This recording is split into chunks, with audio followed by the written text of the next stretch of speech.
Hello and welcome to the Bercy Arena on day 3 of the wheelchair basketball here at the Paris 2024 Paralympics. Up next we have a women's match between Great Britain and Canada. Just see the tables there. Great Britain currently with 1 win in their first game, Canada with a 1 loss. And we are going to start this match, I believe, with the Coupe de Bâton. Coupe de Bâton, a traditional French ceremony to mark the opening of theatrical productions, just getting the attention of the crowd that the event is about to start.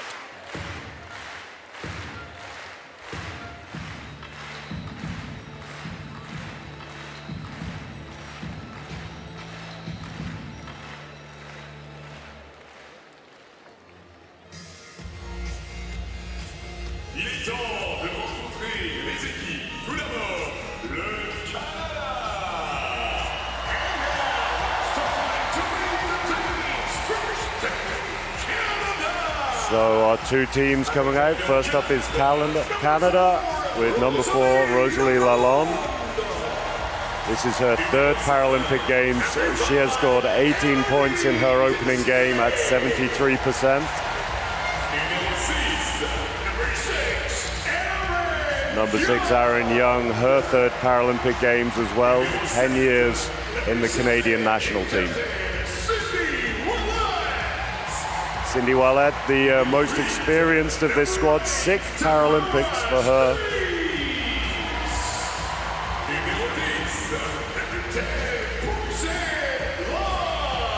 So Lai has been on the national team since she was 17 years old, just her 2nd Paralympics. Mariana is also very experienced, one of the captains of this team. Bethany Johnson, her 1st Paralympic Games, one of the debutantes here. Katie Dant now a fantastic 28 points, 9 rebounds, 7 assists for her in the first game, 2nd Paralympics.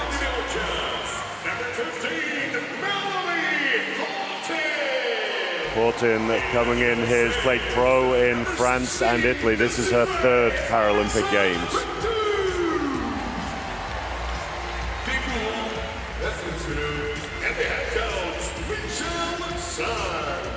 Michelle Sung, the coach, made her debut with the team at the repechage tournament where the team went 4 wins, no losses.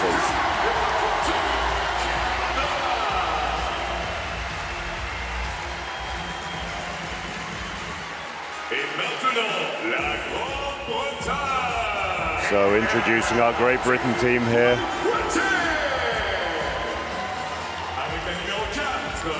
Going to start with number 4, Charlotte Moore.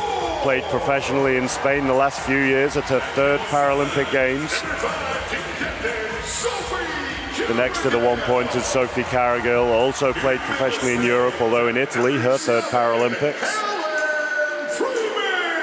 Helen Freeman, veteran of this team, played all over Europe as a pro in her 5th Paralympic Games. Knows the Canadian system very well, having been coached under the legendary coach Mike Frogley at Illinois. Amy Conroy in her 4th Paralympic Games, very, very experienced forward for the team. Lucy Robinson shooting 75% for 12 points in her first game, 2nd Paralympics for her.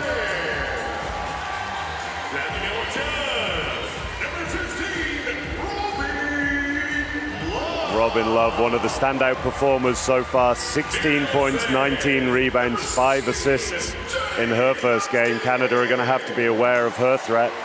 Next up, Jade Atkin, Paralympics debut, top scored with 73%, 19 points in her first ever Paralympic game.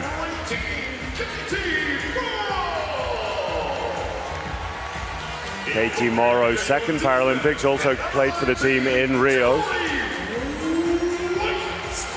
Jodie Waite, her first major tournament with the national team, 1st Paralympics as well, plays for the East London Phoenix in the UK.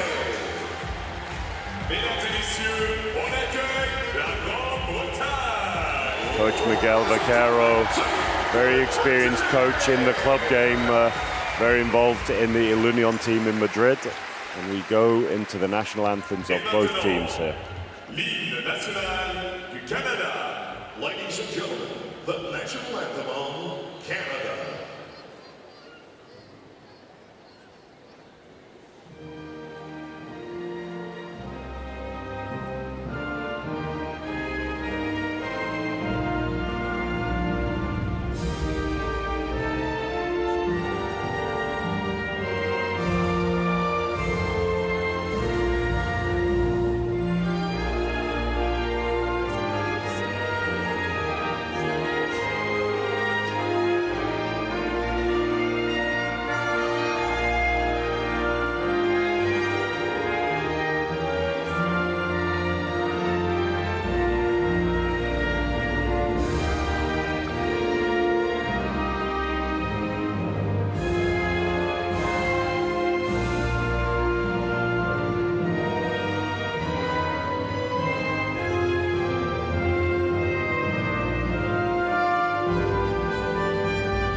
Some hearty singing from both teams there as they shake hands before this match, just exchanging gifts as well. One of the traditions of these games is exchanging pin badges or gifts. I'm sure some of you will have seen athletes with all sorts of pins that they've collected. Let's have a little look through the starters here.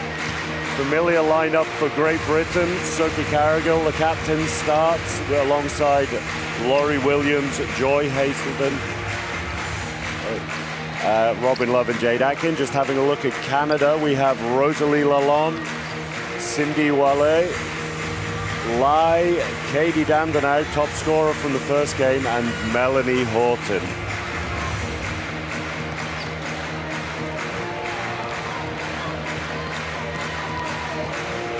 So looking a little deeper into the GB roster, the great mix of experience and youth coming through, with a few players, as we mentioned, in their first Paralympic Games.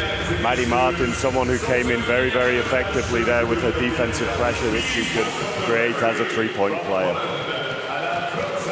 Looking at one or two of the others, Jodie Wade didn't get so many minutes in the first game, but is someone who's very effective, slightly different as a low pointer. Relatively inexperienced next to Charlotte Moore and Sophie Carrigal, but someone with a very, very bright future in the game.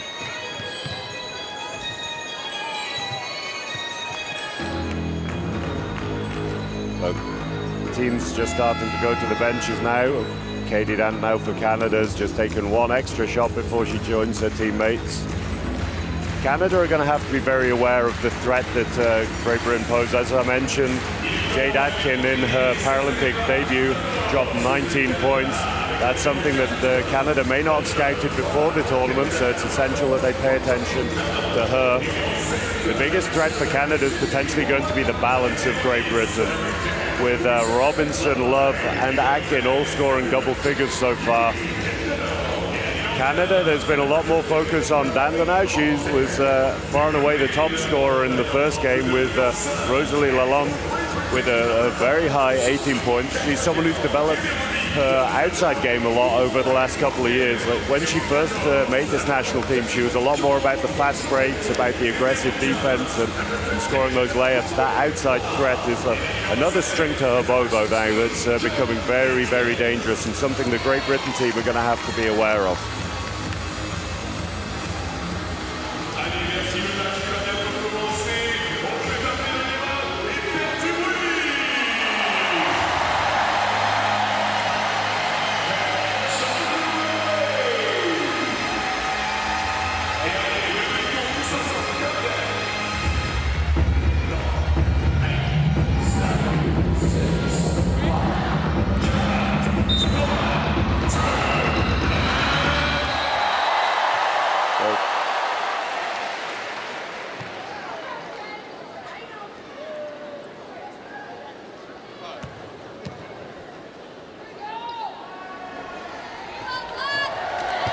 Jump ball here in the Bercy Arena, won by Canada. This women's wheelchair basketball match between Canada and Great Britain.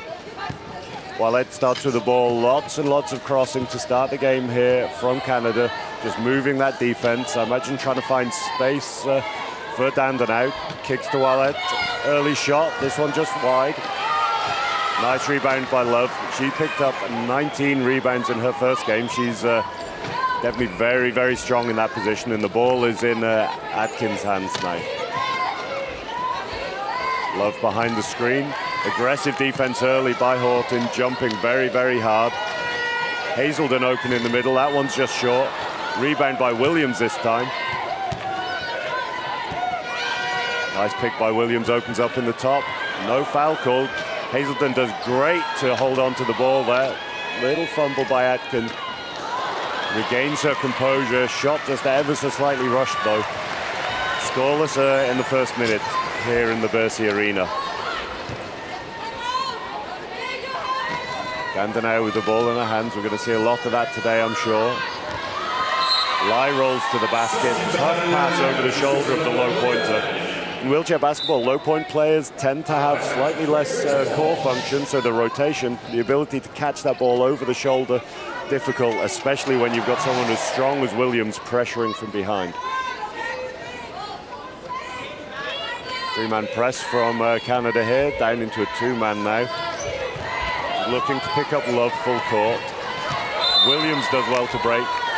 Foul by Lai. That's a smart foul. If Williams had been allowed to get away there, then it would have been a 2-on-1 for Great Britain and a potential layup. So smart foul by the young one-pointer.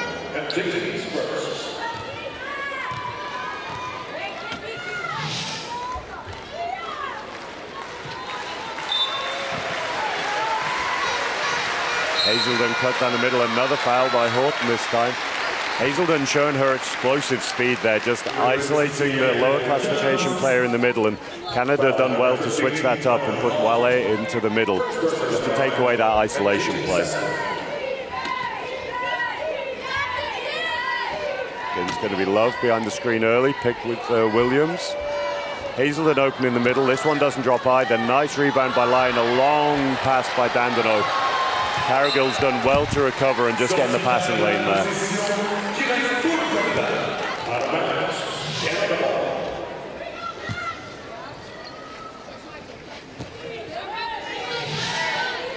So ball's in the hand of Ouellette, again looking to find Dan now behind the screen. She hasn't managed to get her gun in the game yet early.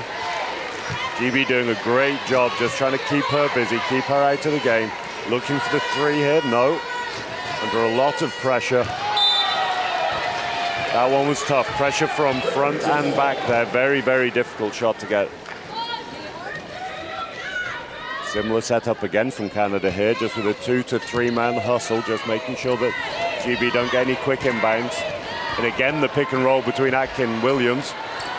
Canada not able to foul this time, but Williams can't make that layup count.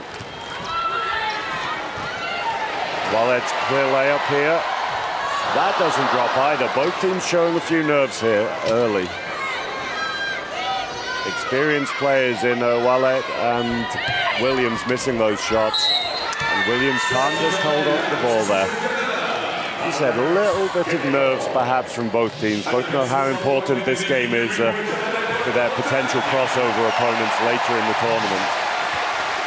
Again, just an 8-team tournament at this Paralympic Games, meaning that all 8 teams will qualify for the quarterfinals, but these games are absolutely essential to secure a good crossover and then a potential route into the semi-finals and finals. GB break again, 3-on-2 if they can use it well. Hazelden attacks. William decides against the risky pass. Finds Love behind the screen. This one does drop. Bounces high off the back ring and drops through. Opening points in this game. That is 2-0 to GB. 7 minutes left in the quarter. Big pass inside there. GB have to foul to stop Dandenau getting that easy shot off. She is a great free throw shooter though, so they're going to have to be aware of not putting her to the line too often, allowing her to get her rhythm. And quite a lot of shooters will do that if they're struggling to find their rhythm or not get easy shots in the game. They'll try and get themselves to the free throw line just to find that touch. First is clean by Dandenau, no problem whatsoever for her there. First points for Canada.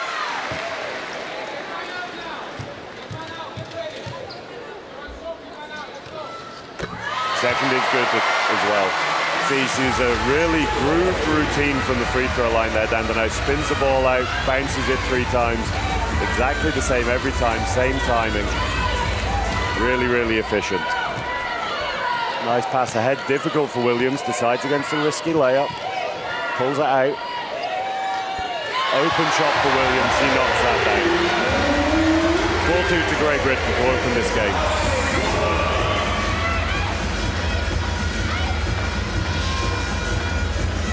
Great Britain responding with a bit of a hustle of their own. Not a full press, but just putting some pressure on.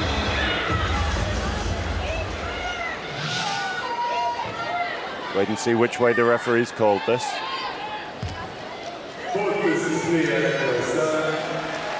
Called the foul on Cargill there. She'll not be too concerned about that. GB have a lot of strength in their low point department, so Cargill's able to use her fouls when she needs to, although I'm not sure that that was one that she intended.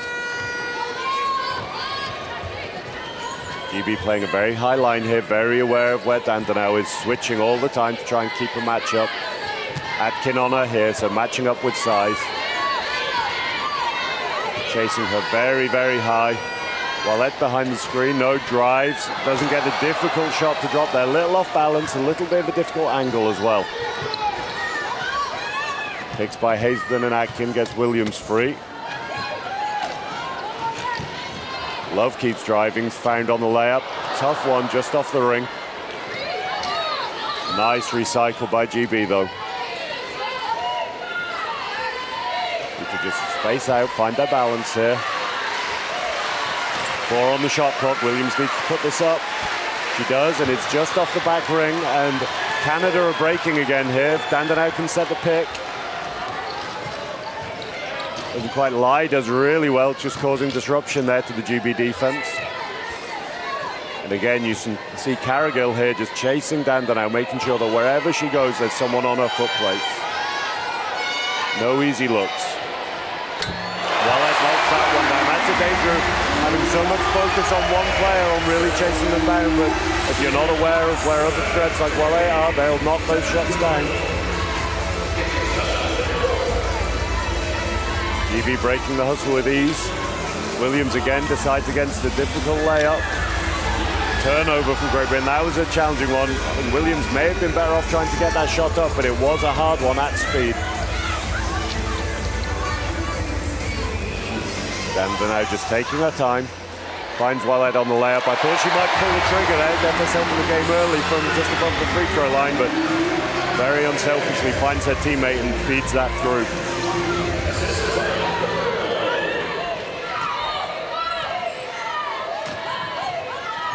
Atkins looking for the mismatch, if Williams can find her, does. This one's just a little long. Foul by Atkins there. Potential fast break by Canada there, so Atkins did well to foul, but she does need to be wary of not picking up too many fouls. First subs for both teams. Lai coming out to the game for Canada, and Yana's coming in. Cargill, the captain, going out for Great Britain, and Charlotte Moore coming into the game. Moore, a slightly different style of one-pointer to Cargill. Not quite got the height that Cargill has for a one-pointer in her chair, but a little quicker maybe, and a threat on the outside shots. A very, very efficient shooter from the baseline in particular. Hazelden driving aggressively. Love has the mismatch. Difficult pass though, so she peels out. Hazelden keeps working behind the screen. Pass just a little wide, forcing Love away from the basket. 2 seconds on the shot clock. Shot falls short. That's good defense by Canada. GB need to be aware with their passes. It's just a concentration thing at times, or it could be through the pressure that Canada are putting on, that if those passes aren't really on the money, you force your teammate slightly further away from the basket, making the next pass and the next pass even more difficult. Yeah, timeout for Great Britain here with Canada leading 8-4. Just going on a small run before that timeout. I'm not completely sure, but I think I saw Robinson just taking her warm-up jersey off there. It might be that we're about to see some substitutions for Great Britain. Coach Vaccaro won't be too unhappy with what he's seen so far today. Great Britain are getting the shots, but they're just not quite showing the same level of composure that they showed yesterday, or previously, sorry.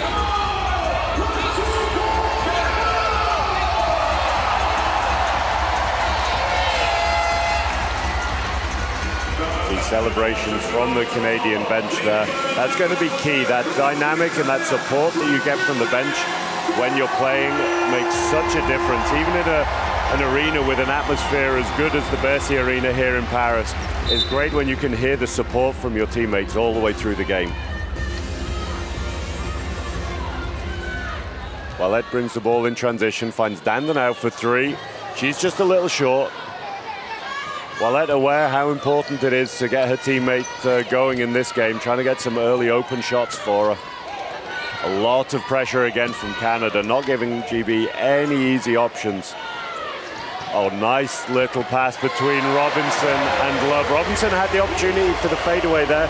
Very, very efficient post-up shooter is Robinson, but finds a better pass, and that can be the key. Like, Robinson had a good shot, but Love had the opportunity for a great shot there, and she knocks that down. Good defense from Robinson, just keep making sure that Dandenau doesn't have an easy look, and it's a difficult layup for Canada. Referee's just called a player down here. Lalonde it is who's on the floor. No foul there, just an incidental contact. You can see that quick little 1-2 between Robinson and Love. All the focus going to Robinson as Love's passed the ball into her, just opening the lane up for Love to attack the basket.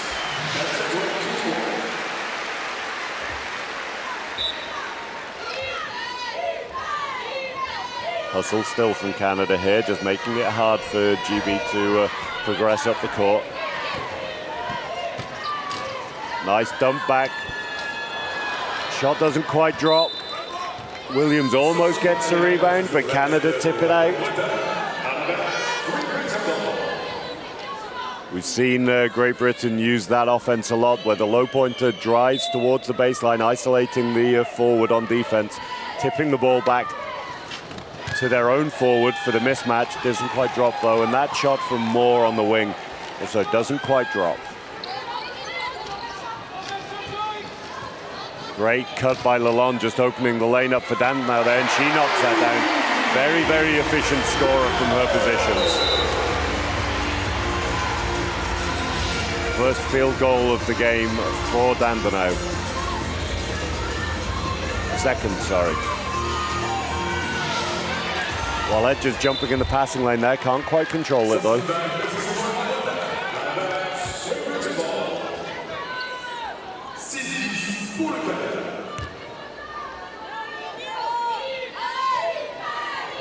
Lalonde just pressuring the inbound there, makes it difficult, so Love has to come up to receive the ball. The great jam by Charlotte Moore, creating space for Love to drive. Shot's just long. Hazelden hustles for the rebound, but Dandenau does a great job just blocking her from getting there.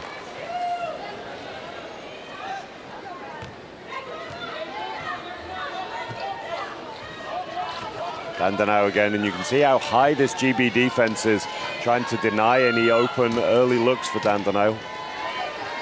Well, swung to Lalonde. GB happy playing 2-on-1 on that defensive side temporarily. Robinson does a good job closing out on Dandenau there. She could get the shot away, but it wasn't a comfortable open one. Robinson sets a second pick. Pass is just a little long. Foul called on Dandenau, though. You could see there that Robinson just cut back across just to create a bit more space for Hazelden, getting the extra pick, but difficult pass by Hazelden, then difficult to get the timing.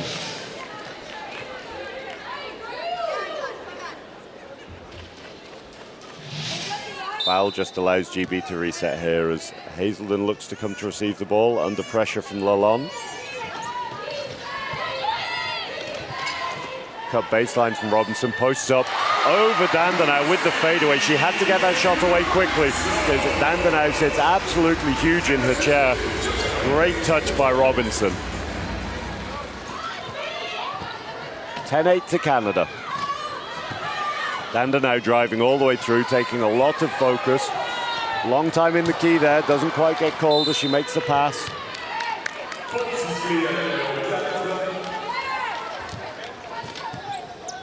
Foul by Lalonde, just reaching in there, try and get the ball, gets a piece of the arm. Just off camera, Wallet is doing a really good job trying to lock Robinson down, aware of the threat that she poses, so putting the faster midpoint on her foot plates. Love sealing Robinson to the baseline, mismatch for her. She knocks this one down. Shot 75%, I believe, in her opening game here, and is coming out really strong here today as well. Pass inside from Dandenau, and Yanez wasn't quite ready for that, and the speed of Hazelden breaking here, but Wallet is chasing her down. Foul on the pass there from Lalonde.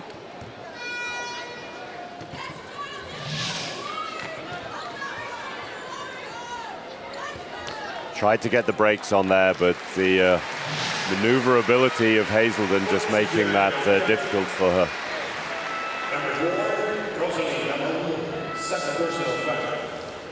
Second personal foul in quick succession for Lalonde. She's absolutely a key player for Canada, so she needs to be a little wary here that she doesn't pick up too many. It looks, in fact, like Canadian coach Sung is going to take her out of the game for a minute just to give her a breather. Make sure she doesn't pick up her quick third.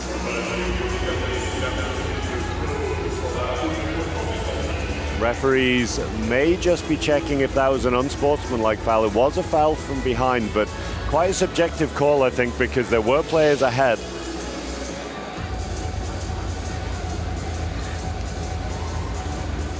Now, Wallet was just ahead. Difficult call. You can see in the background there, the GB bench all calling for the unsportsmanlike foul straight away.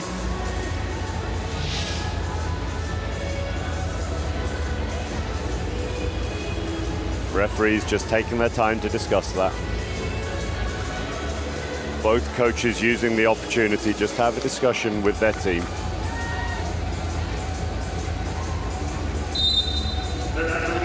Unsportsmanlike foul has been called on Lalonde. So as far as personal fouls go, that still just counts as a second personal foul, but if she does get another unsportsmanlike foul in the game, Lalonde will be out. So she needs to be a little careful in those situations for the rest of this game, and there's a long time ago to go in the game.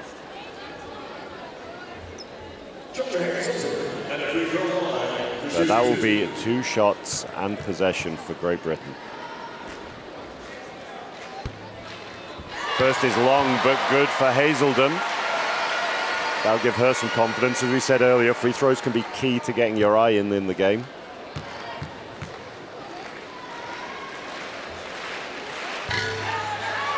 Just short on that one there. Trying to readjust maybe from the slightly long first shot. GB have the lead though, 11-10, and they have ball possession. So on the weak side, we can see Hazelden and Robinson switching and switching, trying to just get the match up here. Again, we're going to see Hazelden driving to the baseline. No dump this time. She goes to the basket. Great finish by Hazelden, man. Falling out of her chair. You can see the difference in this possession. Robinson backing up there, pinning the Canadian defender. And that's a visual cue to Hazelden that Robinson doesn't necessarily want the dump over her shoulder, that she's trying to free up that lane for Hazelden's cut. Great variation from GB. Hazelden back to the line again, quickly. 3-point lead for Great Britain now. This one's just slightly long. Rebound by Young, who's come into the game along. Going double big now for Canada. Young looking for an early mismatch. Very fast fadeaway though, and difficult shot there for Canada. GB just with a little bit of momentum here, not long left in the game. Love had the opportunity to put that shot up then with the shot clock counting down. I think it may have been, if she'd have put that shot up through the contact from Canada, the referee would have had a decision to make. As it was, it would have just been a sideline ball with a second to go, so maybe that influenced the referee's thinking in not blowing the whistle. But had Love thrown the ball just in the direction of the basket, then the referee may have had to give 3 free throws.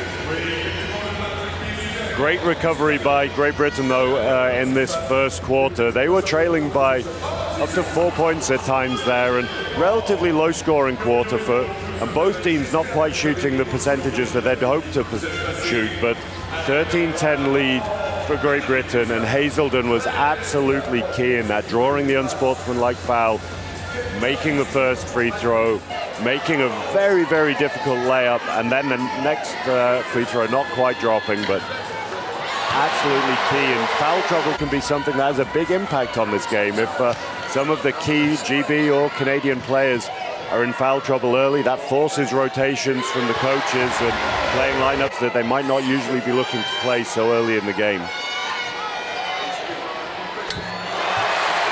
You see in the replays there, the great job on the one hand that Great Britain were doing to try and stop Dandenau, but on the other hand, the risk that causes by opening up space for other very experienced players like Wallet to get open looks.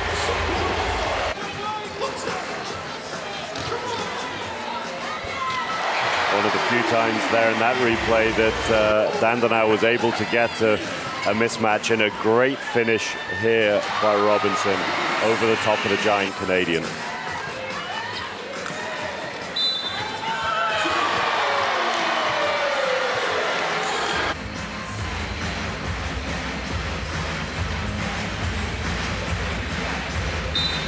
Canada won the tip, so it's going to be Great Britain ball from the sideline. Have a high post this time to open up the three for Love, just a little long. Something she absolutely has in her locker though. Line defense from Great Britain, you can see them collapsing together, not giving up any picking angles. They're going to want to be aware of that mismatch though. Robin Love doing a great job of switching there though, not allowing the shot from Dandenau, very, very aware. Shot from Young just misses though, under pressure. GB with a potential break here. Hazelden again showing her speed. Cuts to the basket. This one's good. Great layups by Hazelden here, extending GB's lead, 15-10.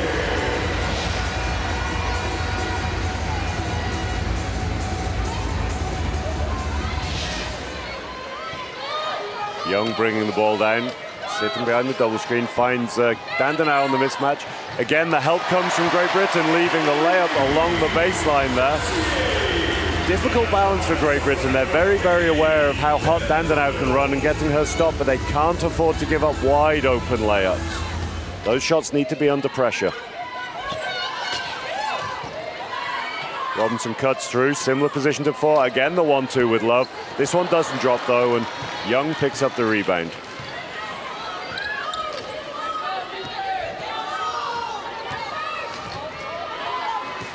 High line by Great Britain, just looking to establish these matchups. They get out early on Dandenau. A little late that time.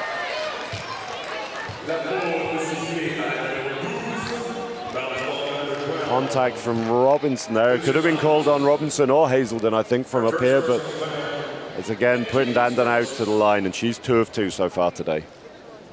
And a free throw line to shoot 2, Katie Dandenau.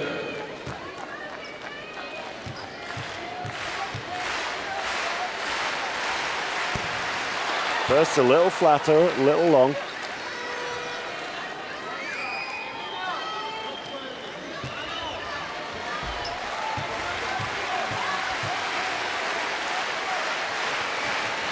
The next is good though, does a great job readjusting there. Moore making Dandenau work hard. These little moments can be absolutely key in a game where someone like Moore, who she isn't necessarily going to hold Dandenau out for the entire possession, like the 4.5 point play is very strong and quick, but if she can tire her as the game goes on, that can be very, very effective. Robinson under a lot of pressure, foul from behind there. Surprised she didn't get the call on the first one, but looks like she's just taking a contact to the head, just rubbing her face there.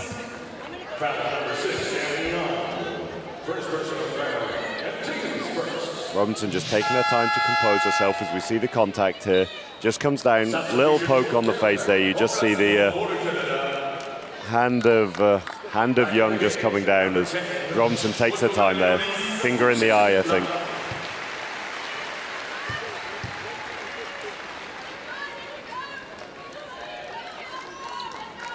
Robinson, very, very composed player. Taking her time.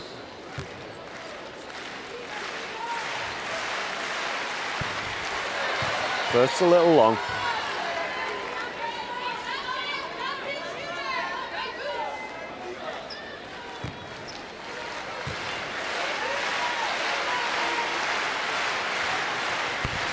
Seconds long as well, and Canada come away with the rebound.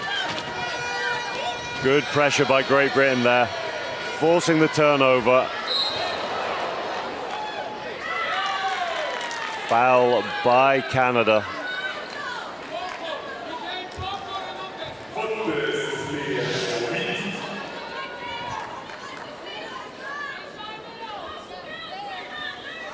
Taking their time to get Janas back in the chair, trying to fit through the gap there to get the ball.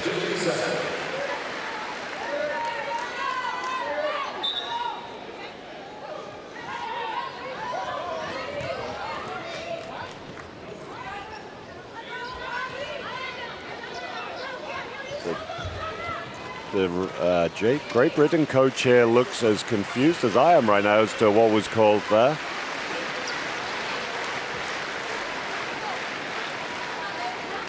It seemed quite clear from up here that that was the foul, but interesting. Ball inbounded by Young to Dandenau. High line again from Great Britain. Young behind the screen, looks for the dump down. Great pass, great block by Love. Jana's doing well to pick the ball back up again, and Young again on the mismatch, can't make this one drop either.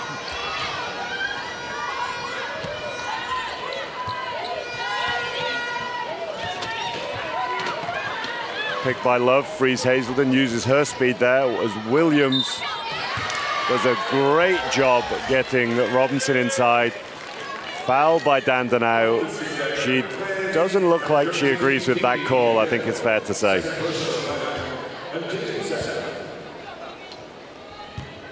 Difficult to see from that angle of whether that was a ball or arm or both. Robinson back to the line.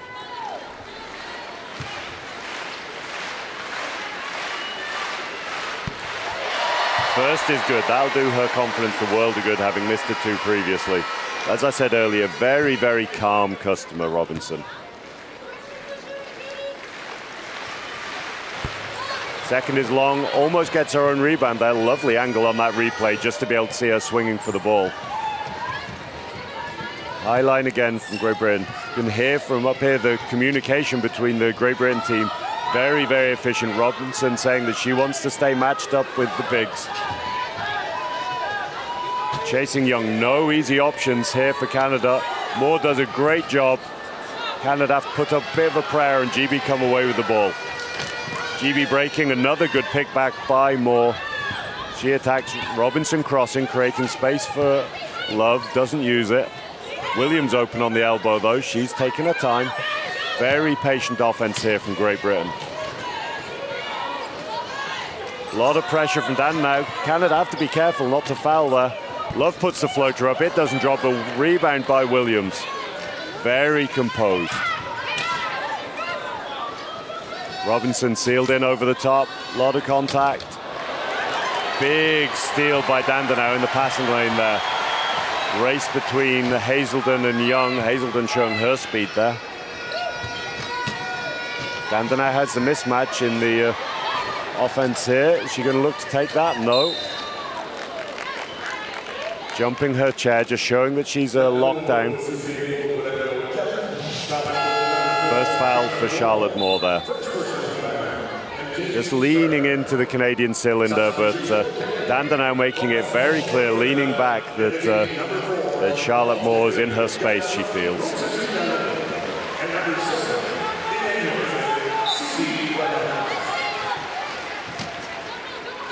Dandenau just getting a breather, and it's Young with another mismatch. This one's long too, just rims out.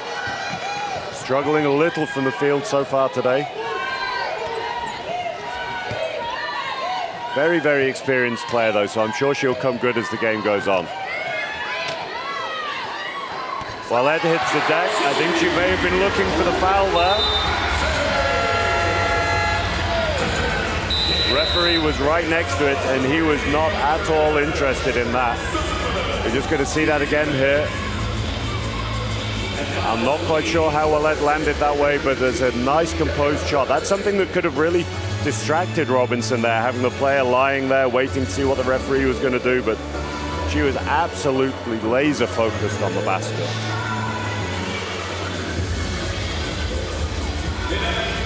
Timeout for Canada. Great Britain out to a 5-point lead currently, 18 points to 13. Canada back to their slightly smaller lineup, not running with the two bigs anymore. They've brought Wallette back into the game. Maybe feeling like her speed and ball handling is going to be key to breaking down this Great Britain defense.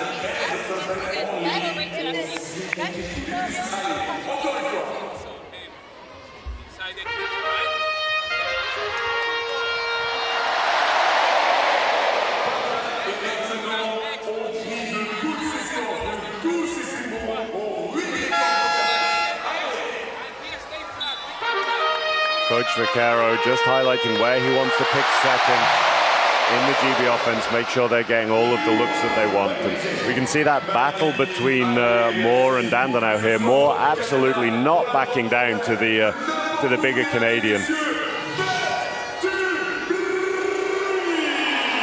Not intimidated at all there, Moore. And the highlights here, Katie Dandenau with 7 points already this ball game, but GB have done a good job of limiting her opportunities so far today. Had to work hard for the points that she's got.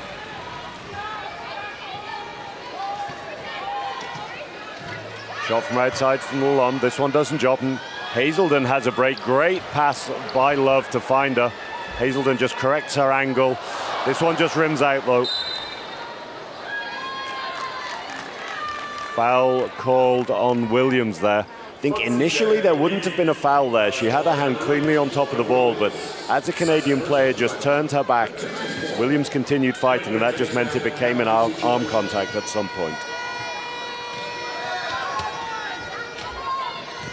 More pressure here again from GB, keeping Canada as high as possible, aware that without the explosiveness of Dandenau, Canada are a little slower.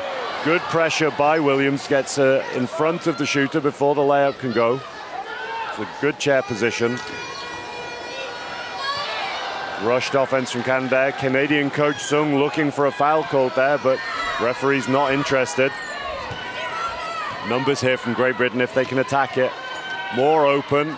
She gets it to drop. Very, very composed offense from GB there. Not rushing at all to attack the basket.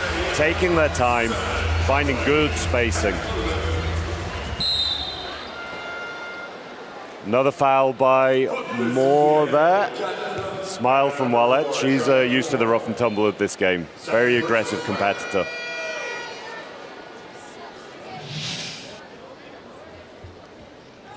He's just highlighting there. We see that that's Moore's second foul. Very smart. She's aware of what's going on and aware that it's going to be her going to the free throw line now. Team fouls early here for Great Britain. 4:43 to go. First is good from Ouellette. Team fouls could be a factor here. That might be an easy way for Canada to get back in the game. They don't need to be in a scoring position to draw a foul and get the 2 free throws. Second just rims out, and another rebound for Love. Love is up to 5 rebounds personal already here. And another player hits the deck.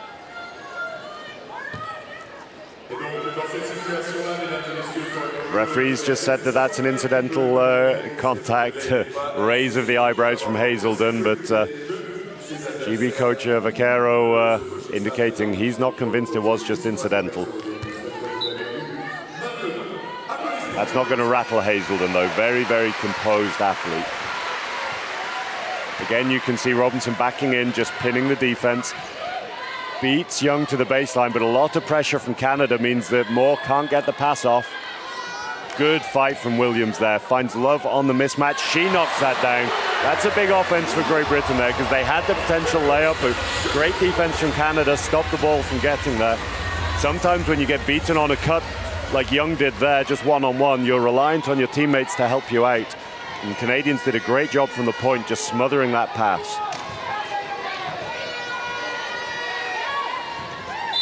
Lalonde loses the ball. Foul from Robinson there.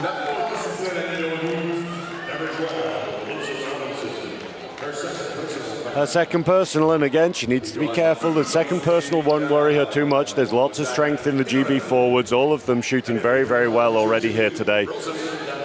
But it's about the free throws again.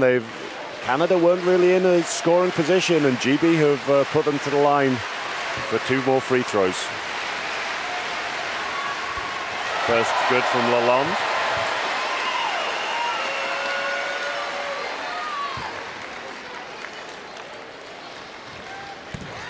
Second just rims out. GB again with numbers here if they can use it. Ouellette is just chasing Love down.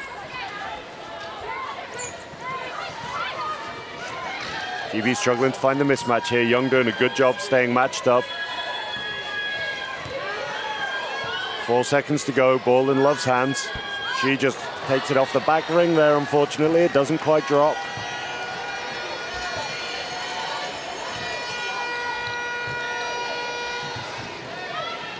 Young stopped on the free throw line. Ouellette knocks that one down through contact. Not a foul at all. Good chair position by defense, but a difficult shot to concentrate knowing there's about to be that contact. Good finish by Ouellette.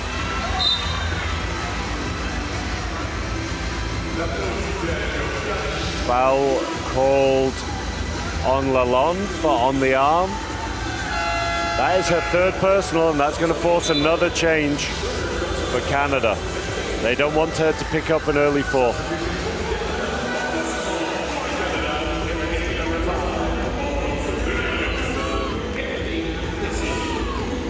Tessier comes back into the game now. She has 2 points so far today on 50% shooting.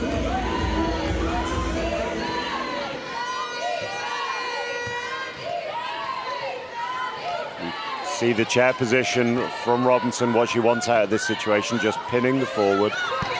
Moore's open in the middle, shot's just a little long though. She's a very, very good shooter from that position, and someone else who's not going to be too worried by a miss. She'll happily take the next one.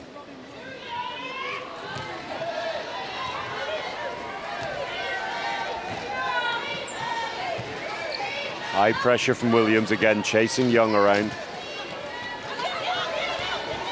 Open for Ouellette, she knocks that down. GB are going to have to be aware. It's a couple of times that they've been chasing the forward.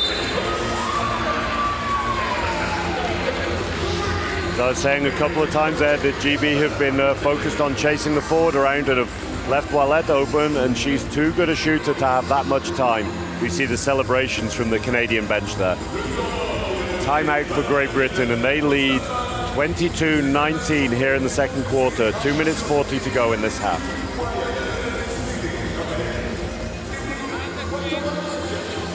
Coach Vaquero again, a very, very calm style, a very calm coach. Just explaining exactly what he needs from his team there. No histrionics.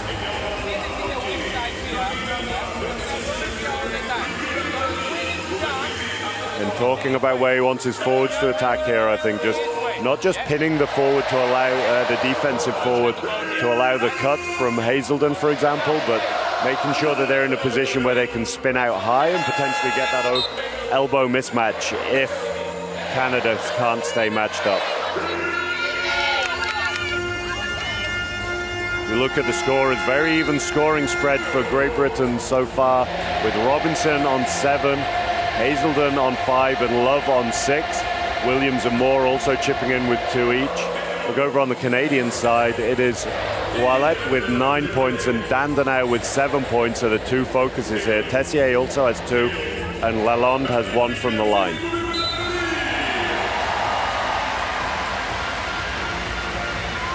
Amy Conroy coming into the game for the first time for Great Britain. She another very efficient scorer for GB on her day. The attacks through the baseline, has a mismatch as well. Foul by Young on Maddie Martin, seeing her first minutes of the day. One of GB's young up-and-coming players, someone with a very, very explosive. Taken out hard by Young there. Young had kept her hands on the wheels and just established wheel position, then she may not have got called for that, but taking a swing for the ball at the same time meant gave the referees the opportunity to call that foul. 14 fouls for Canada now as well. That means the next defensive foul and Great Britain will also be going to the line. We have another foul here.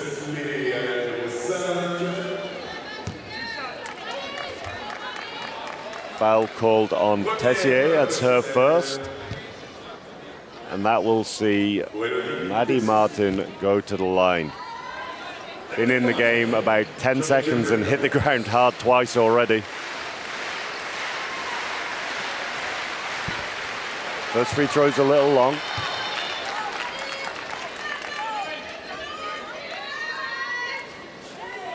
Giving herself a little bit of a talking to there, telling herself to come on.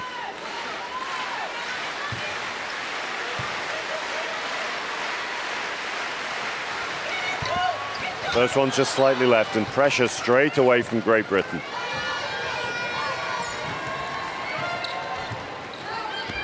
Slightly faster lineup here with Conroy and Martin coming into the game. 3 from Young is good.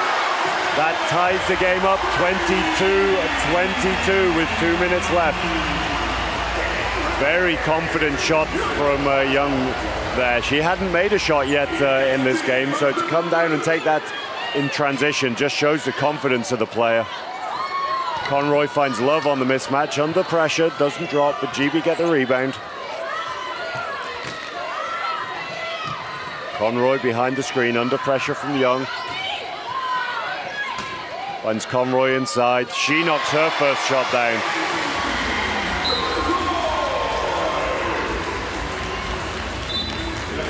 Lead re-established for Great Britain.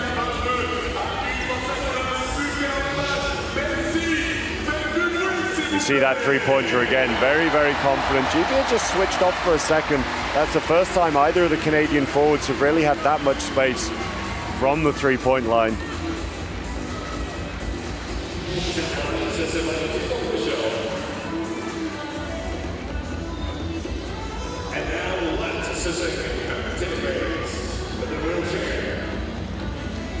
Lai just taking her time to get back in her chair there. Pressure again from Great Britain here, just fronting that pass, making sure it's not easy. The risk of fronting the pass, though, is exactly this, that it means you have one player picked out straight away. Confident shot from Wallet there. Amy Conroy pivots away, thinking that that's it, offense over. Another lapse of concentration. Love just inbounding the ball to the Canadians. They're doing well to jump in the passing lane. Big pass inside to Young under a lot of pressure, and that one rattles in. Young finding her touch here.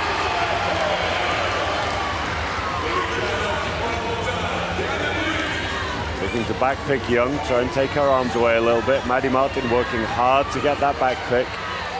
Wallet putting a lot of pressure on the ball.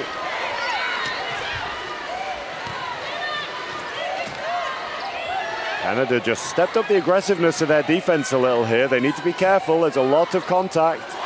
Tough pass by Conroy over the top there. She may have been better just faking that and taking the shot herself. Slightly different game as a forward from Conroy. She doesn't post up in the same way Morrow or Robinson do, for example. She prefers to shoot from a little lower down. And another three is good by Young. GB cannot let her get going. That's a great finish by the Canadian forward. Again, nearly turned over by Love. Need to be careful with these passes. The receiver for Great Britain really needs to box out the player, not allow them to get that position. Offense just a little late by Great Britain there. That shot doesn't count. And that is a great end to the quarter there by Canada. What a fight back. We see the steal from Young there, comes straight down after that. Takes a three. You see eyes just laser focused on the ring, and the celebrations from the Canadian bench. What a comeback from Canada. They now lead. What a turnaround. 29-24 against Great Britain. Young all of a sudden out to 8 points personal. Really interesting to see what both teams come out with here in the second half. It looked like GB had all the momentum, but they go in 5 points down. 29-25 to Canada.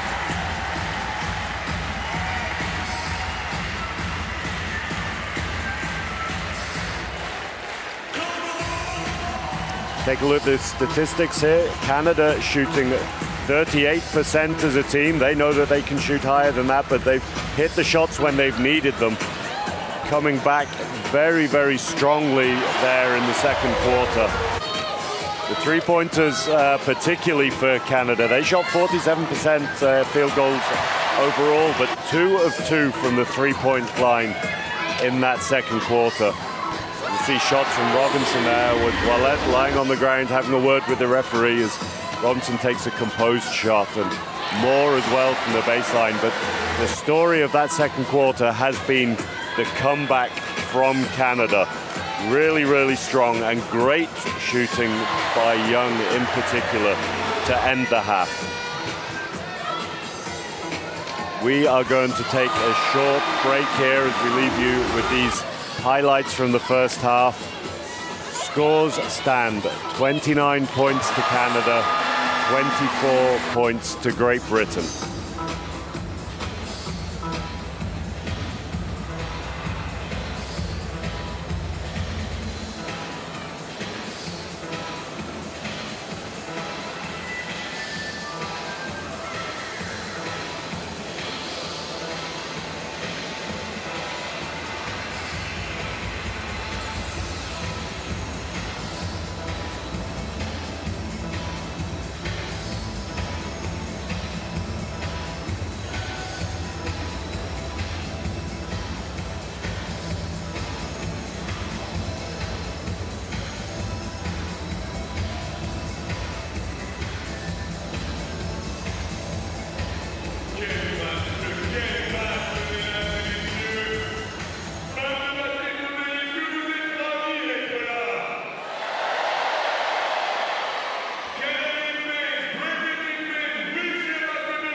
offense and keep going through the quarters, okay?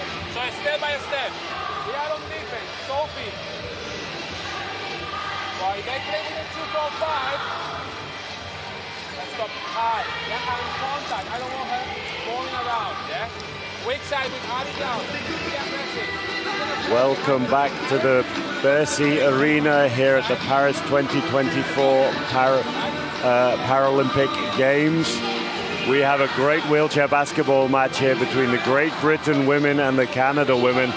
Great Britain, or both teams, like going sort of tit for tat early in the game. Great Britain pulling out to a little bit of a lead. Canada with a fantastic comeback at the end of the second quarter. Great shooting from Aaron Young to take a 5-point lead. Canada 29, Great Britain 24. You can see there an 8-point win in that quarter for Canada, and the majority of those points coming towards the end of the quarter. Really interesting to see how the Great Britain coach responds to that here.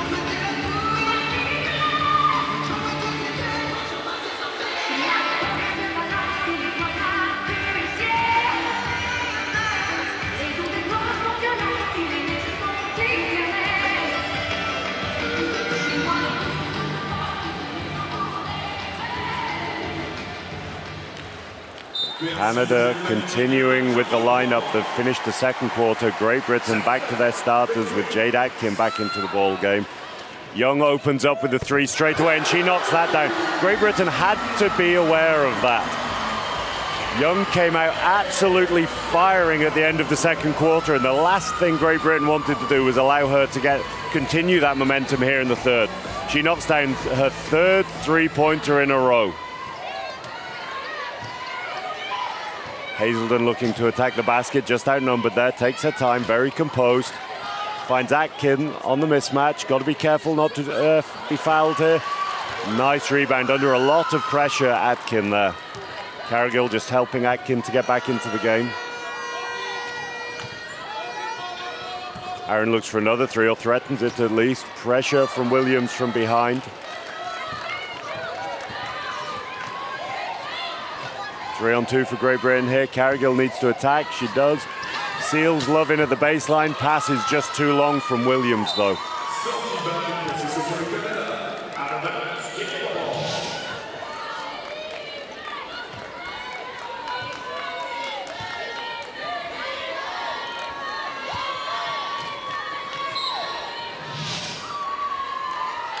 Foul called here in the game. Foul on Joy Hazelden called there. It's her first.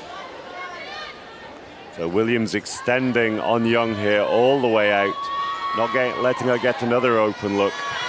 She goes through the traffic though, finds Ouellette wide open. This one's just short. That's the danger when GB over-focus on one player. They need to be aware of what's happening at that weak side as well. They can afford to help, but they have to be able to get to Ouellette. Pressure from Canada, forcing an 8-second call here. In wheelchair basketball, you only have 8 seconds to get the ball over the halfway line. Ball's back in Young's hands here. Player with a lot of experience, played professionally in Germany for a long, long time with the Rhine River Rhinos under a number of different coaches. Most recently, Michael Pay, the assistant coach of the US men's team. Player coach there at Rhine River Rhinos. Second personal foul on Jade Atkin. Hazelden now all over Young's foot plates. Finds Ouellette. Atkin doesn't quite get the chair position. That's her third personal, two in quick succession, and you can see the frustration on her face there. Doesn't quite get the chair position, needs to have turned just a little faster then. If that had been into the side of her chair, there would have been no call, but as it was the foot plate, foul's called. First is good from Ouellette.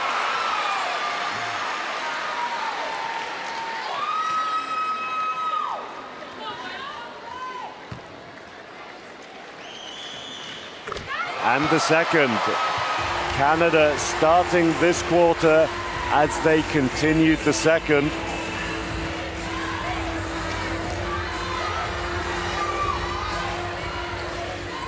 Hustle easily broken by Great Britain this time as Love attacks inside. Shot just rims out under pressure from Young, and fast break here for Canada. Hazelden's chasing it down. Doesn't quite get there. Tessier knocks that one down. Canada extending their lead out to 12 points now.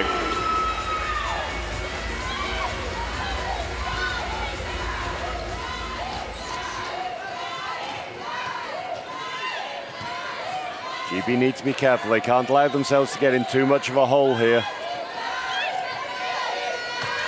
Offense just looking a little lost. A lot of contact. Again, the long pass from Young. Ouellette this time on the break. Another layup. I'm sure we're going to see a timeout here, and we do. Timeout for GB.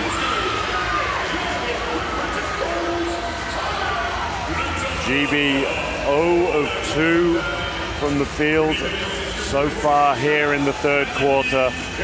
Canada 3 of 5, including 1 of 1 3-pointers, 2 of 2 from the free throw line. Very, very efficient start to the third quarter from Canada, as Coach Vaquero needs to talk this through.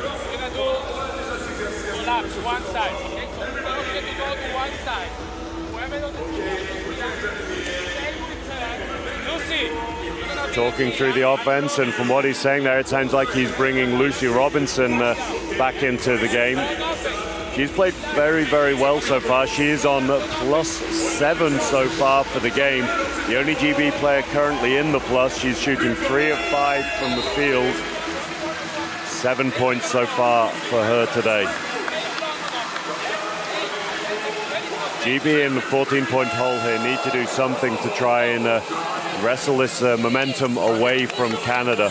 Canada, on the other hand, being absolutely clinical, managing their emotions much better than in previous games. They had a period of frustration. They haven't let that bother them. We can see there, Aaron Young, 1 of 4 from 2, but 3 of 3 from the 3-point line. As predicted, Robinson back in the game. She has a mismatch in the middle. Dumps it down to Cargill.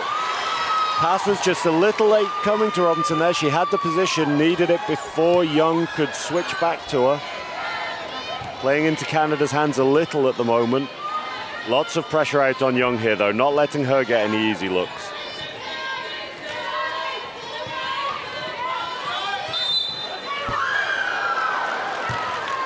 Three from Young through contact there. That'll maintain her 100% three-point record. It won't count as misses. There was a foul on the shot. She'll go to the free throw line for 3 shots now. The experienced Laurie Williams has taken a moment there to get her team into a little huddle, talk them through, keep them calm.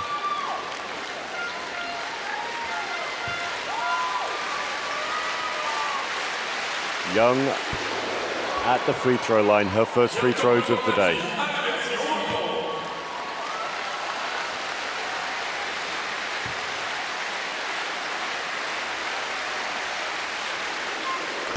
Second is good.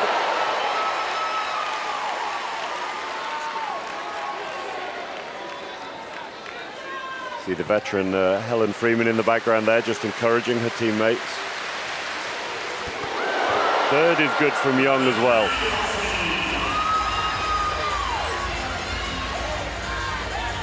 Pressure from Tessier, but Great Britain able to come away with the ball. Robinson underneath, risky pass though, so Hazelden doesn't make it.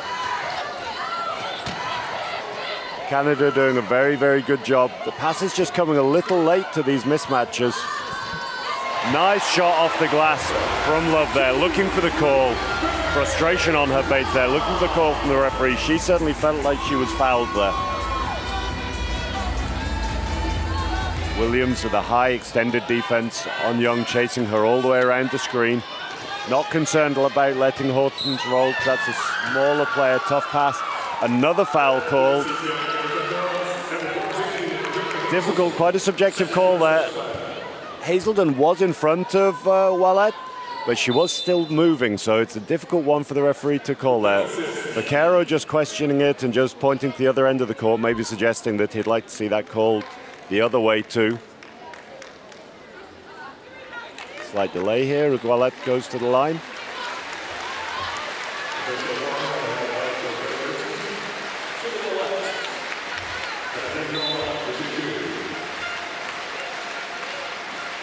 Referee just stopping for a second here, just off camera. Joy Hazelden is having a wheel change, you can see here now.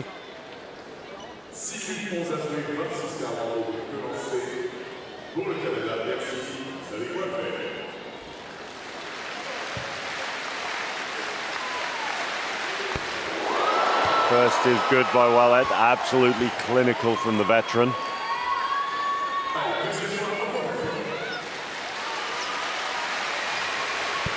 And the second's good as well.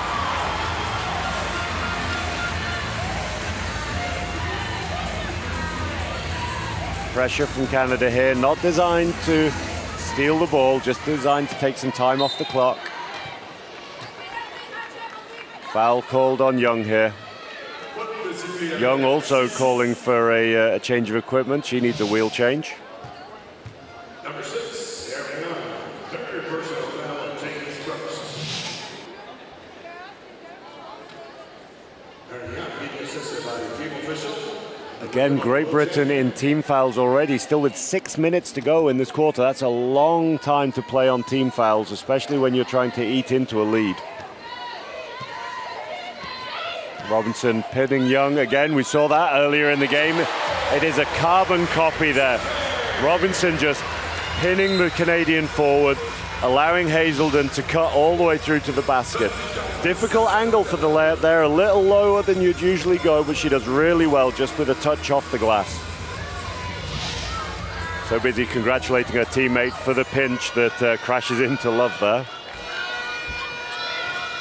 Young threatening from behind the three-point line. A lot of pressure out on Ouellette now, not letting her get free. Robinson backing up. Great pass inside. Horton can't quite get a shot to drop. Ball recycled though. Didn't touch the ring, so it wasn't a new 24. Cargill pumped up there at that defensive possession from Great Britain. They're going to need that energy if they're wanting to come back into the game in this quarter. A lot of time left in the game, 15.5 minutes still to play, but 14 points is a lead that needs eating into sooner rather than later, you'd assume. Love receives the inbound again, under pressure. Robinson matched up currently with Young. Kicked behind the screen, again the pinch. Horton does well this time to exchange. Great work between Robinson and Hazelden there. You can see the relationship that those two players have. The initial pinch didn't work, so they came straight into a pick and roll. The triple switch had to come.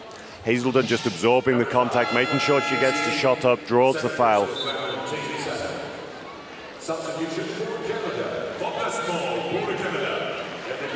Hazelden to the line. She's 1 of 3 from the line so far today, something that GB have struggled with a little so far today. They're just shooting 2 of 9 from the line at the moment, while Canada is shooting a very, very solid 11 of 15. First long, GB are going to need some of these points to go in.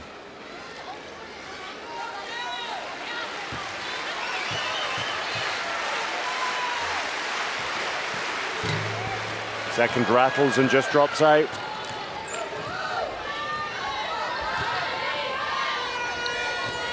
Ouellette cuts to the basket, just flattening the GB defense out there, sucking them down to the baseline. Young threatens the 3, forces the jump by Hazelden. Ouellette fading away, big fade away, it's just short. GB not boxing out though, allowing the smaller Canadian players in there to get the rebound. Pressure from behind. Young had the opportunity to take that one maybe, was looking for the layup, but Yanas wasn't ready for the pass. First turnover of the day for Young.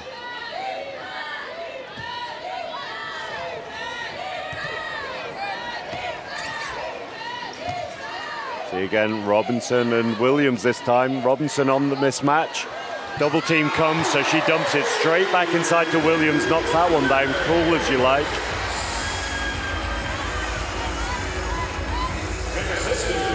See what Canada were trying to do there. They didn't want to allow the dangerous Robinson to get the easy mismatch over the smaller player, so switching, but in doing so left Williams free to roll to the basket.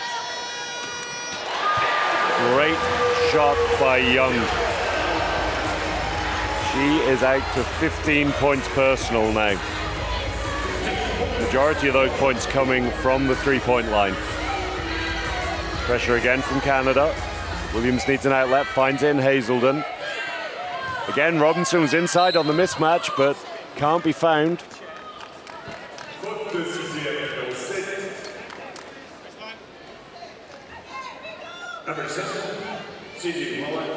Foul called on Ouellette there as Love cuts to the basket. High five between the players. Know each other well, obviously, through their international careers.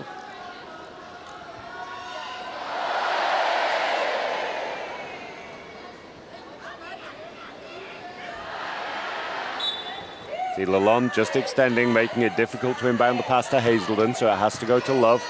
Exchange here again for GB. Again, GB just not quite managing to find Robinson on these mismatches. She's exchanging, she's getting the position, but the pass is either not coming or just coming that little bit too late. It went to Love there instead, and It's not as easy a mismatch for Love over Ouellet. Ouellet had some reach. Young behind the screen now. Doesn't look to dump it down, looks to fade away instead, knocks this one down. You can see she's come out confident. Struggled early in the game. She was just shooting 1 of 4 from the field earlier in the game, but those 3-pointers have absolutely given her the confidence that she can knock anything down now. Cargill open on the baseline. That just rolls out.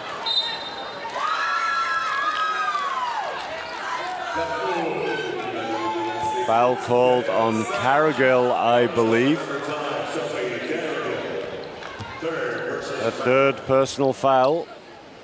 Needs to be a little careful, but again, there's a lot of depth in the low point position for Great Britain.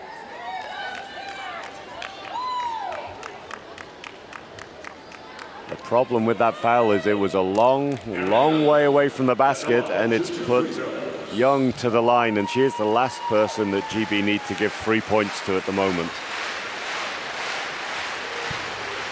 First one just rims out, saying that.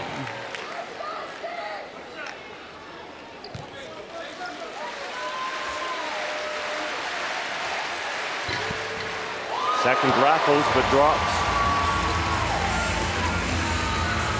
She is out to 18-point personal now, leading all scorers. GB beat the press with ease, but they need to get a strong offense out of this as well, as Williams drives all the way through and knocks it down. Great finish by Williams. Sees the gap. Everyone's expecting her to pass the ball. Doesn't. Just one little fake and drives straight through the lane. GB are going to need to get some balance here. They've got Young matched up with the 2 lower point players.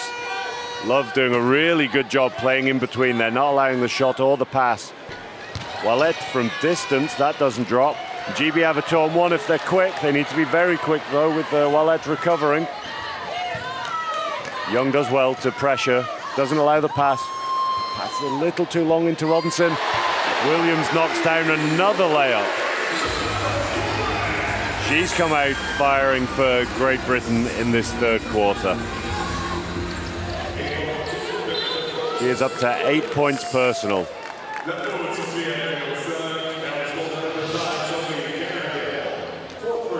Another foul from Sophie Cargill there. Young just cutting straight across Cargill's lane.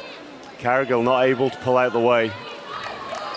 Her 4th personal foul now. 1 more from Cargill, and she's going to be out of the game. First free throw is good from Young.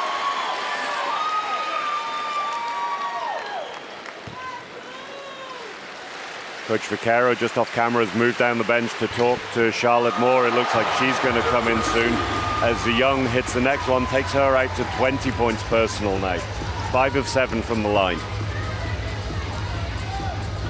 Again, press is easily broken, but as I said, the idea of this press isn't necessarily to steal the ball or to get in 8 seconds, but it's to disrupt the balance of Great Britain's offense.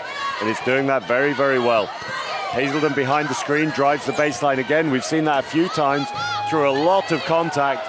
But Robinson picks up the rebound, doesn't drop. Gets her own rebound, but the referee has to stop the play as Hazelden has her head on Robinson's footplate there. It would have been a dangerous position for the referee to let the play continue. Well, we're seeing the replay there. Referee just warning Young she can't put her hand in the face of players. Robinson's had a finger in the eye from Young already, completely accidentally, of course, but it's a dangerous situation putting your hand right in the face of an opposition. She's had a warning for that. Does it again, that'll be a technical foul. And we have Hazelden behind the screen. Robinson matched up. Robinson pins the low pointer now. Ball swings the other way though. Hazelden open, shot doesn't drop though. GB just need to use these situations a little more efficiently at the moment. It's Hazelden and Robinson are working to get these mismatches, but the timing is just a little off and the pass is not always coming when they need to. Difficult balance though for Great Britain. Good pressure by Young, but Yanes knocks that shot down. absolutely calmly there, fading away a little from the basket as she shoots it.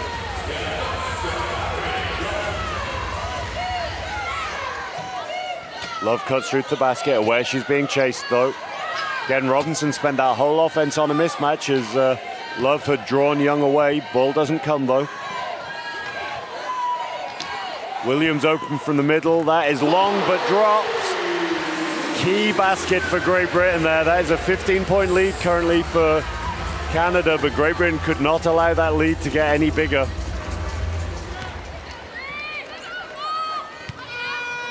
Young behind the three-point line, taking her time, not in a rush here, using as much of the shot clock as possible. Spins, resets, pulls the trigger. That one is long though. 4 seconds for GB to get a shot off if they're quick. Again, that's been the second time in this game in 3 quarters that Great Britain haven't been aware of the shot clock, or the end of the quarter clock even, that they've just let the overrun ever so slightly. They aren't necessarily the deciding factor in this game, but they absolutely can be. Just that awareness of what's going on around you, that awareness of the shot. So, quarter end here at the Bercy Arena at the Paris 2024 Paralympic Games. Canada women currently leading at 51 points to GB women's 36.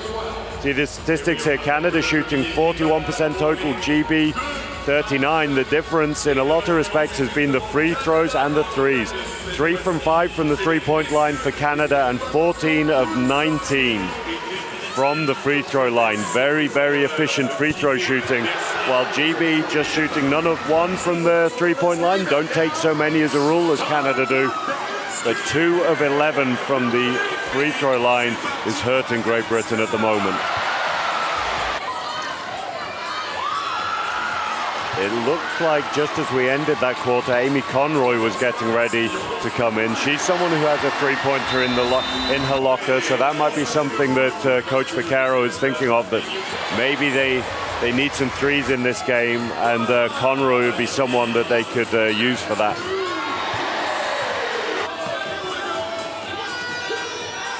In the replays of the efficient shooting of Young there. As I said, struggled from 2 early in the game, but has absolutely found her rhythm now.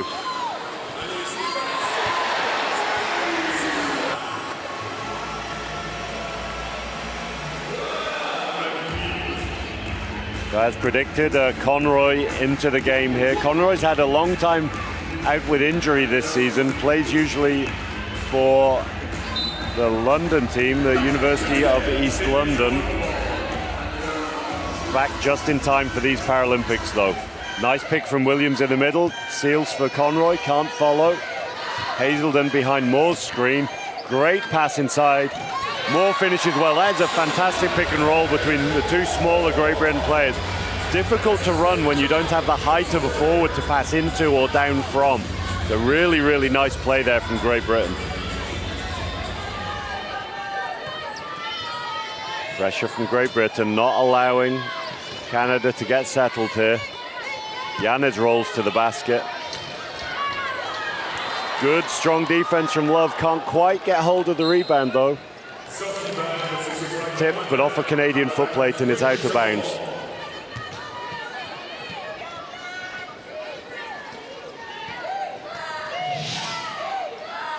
GB working hard to keep the back pick here, just lose it right in the end. Took a while to get the ball inbounded.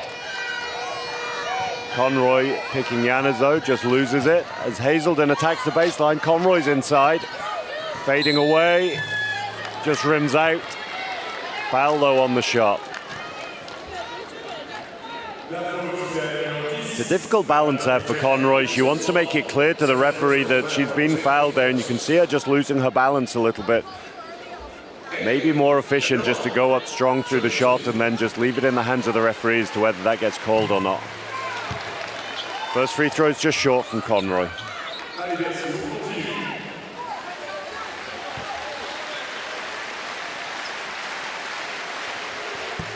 Second is good though, really nice action from Conroy there.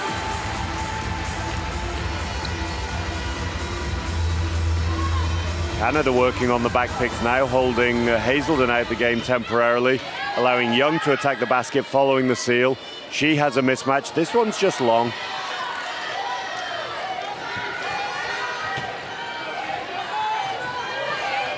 Conroy cutting to the basket, smothered though, 2 players immediately.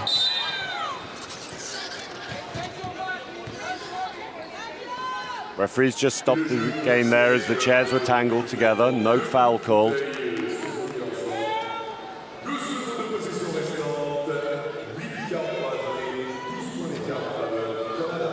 Yep, other referee just clarifying there whether that was a foul or not. Making it clear there was not a foul, just 2 chairs caught together. Ball in Hazelden's hand, pick and roll potentially this time with Williams. No, shot's a little long. That looked good from Hazelden. It's a nice form, just the shot didn't drop.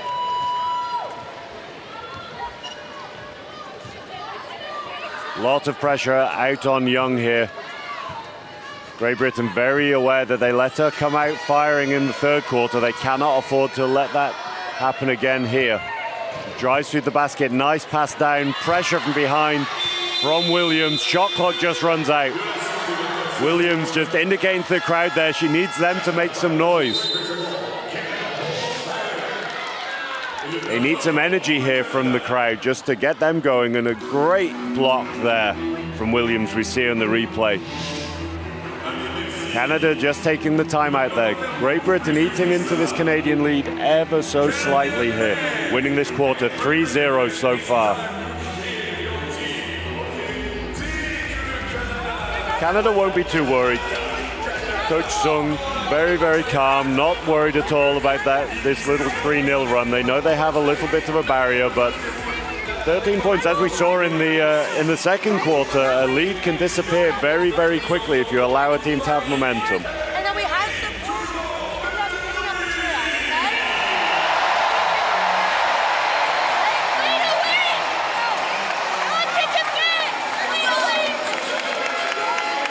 Young there just emphasizing the point.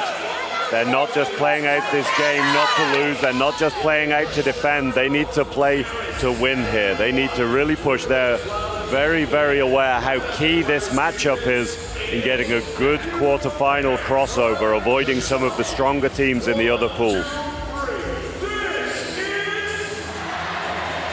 Danda now just on screen there. She won't be used to playing this few minutes, but just reassuring the bench that she's absolutely fine with it. When Young is playing like this and the team are playing like this, it's very, very difficult to make any changes. Momentum being such a big factor in wheelchair basketball. Foul called on Young there, though. That is her 4th, I believe. Yes, 4th foul. And talk about momentum. We talk about Danda now being ready, but understanding the situation, she's straight back in the game. And that doesn't mean by any stretch that GB can relax here. Young has had one hell of a game, but they know exactly how dangerous Danda now can be. Again, Conroy with the mismatch in the middle. She's found. Shot just rattles in. Next points for Conroy. Canada working hard to pick her back, but Williams helping out her teammate there. 5-0 run now for Great Britain. Let's see what Canada can do to break that run. Danda now just headhunting the smaller players as Lalonde attacks the baseline. Nice layup there. Breaks that GB run.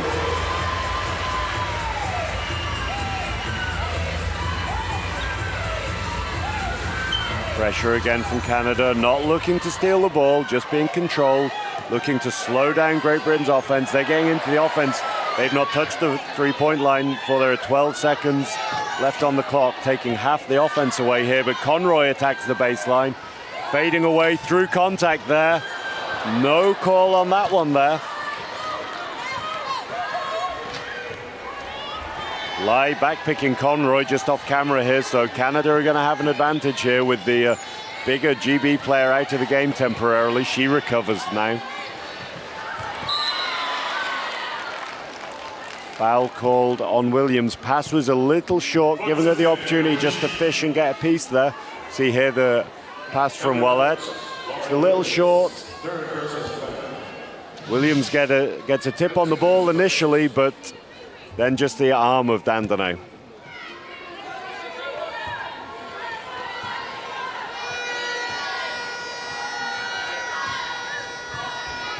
Lalonde drives on Conroy there. Conroy needs to keep her hands on her wheel and her wheels in that situation, not allow the cut, just play good chair position. Lalonde isn't going to score over the top of her. The only chance she has of scoring is driving on her and drawing the foul like she did there.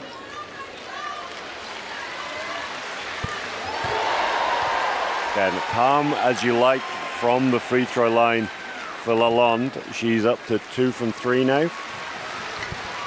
And 3 from 4. 2 in a row there from Lalonde. Canada up to 16 from 21 free throws. Very, very efficient shooting. Conroy has the early mismatch against Ouellet. Drives baseline as Ouellet switches off briefly. Fades away, knocks it down. The difference there was that Conroy controlled that fadeaway herself. She was aware of where the defense was.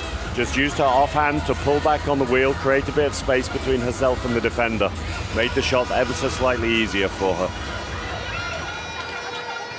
Nice double pick, making space for Dandenau. She drives the lane, dishes. Ouellet open behind the screen. That doesn't drop. Williams picks up the rebound. GB taking their time. They're not going to be rushed here. More open under a lot of pressure from Ouellet and gets the steal there. You can just see the difference in classification between Moore and Ouellet there. With Moore being a 1-point classified player, she doesn't have the core stability of the 3.5 Ouellet, and Ouellet able to fish for the ball and try and get the steal while maintaining her balance.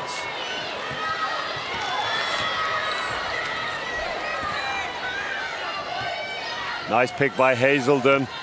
Williams doesn't have an option for the pass though. Hazelden open, doesn't look.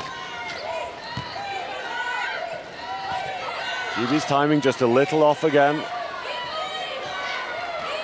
Running out of time, 2 seconds on the shot clock here. They need to get something up. Again, GB's timing just a little off in the offense. Coach Vaquero calls a timeout. GB with the lead in this quarter, winning it 7-4 so far, but they are still 12 points down to Canada, leading 55-43 with 5 minutes 25 left to go in the final quarter of this matchup.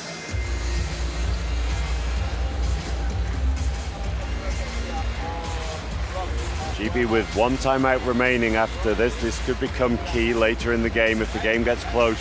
They may well need that timeout for endgame situations. Again, you can see very, very composed from Coach Vaquero. No histrionics, not adding extra stress or extra pressure to his players. Just making sure they understand the instructions.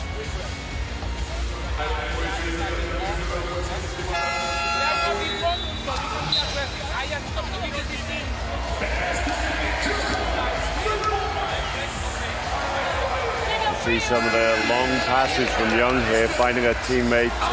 Ouellet, they've been teammates for a very, very long time. Know each other's games inside out. And here you can see what I spoke about earlier, that core stability of Ouellet there against a lower classification Moore. Not a lot that Moore could do about that there. Needed an outlet earlier. Second steal of the game that was for Ouellet.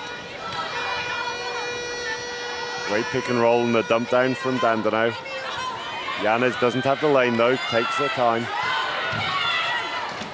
Another dump inside. Rebound from Lalonde, great strength there. And the composure to find Dandenau, who she's just short. Another offensive rebound.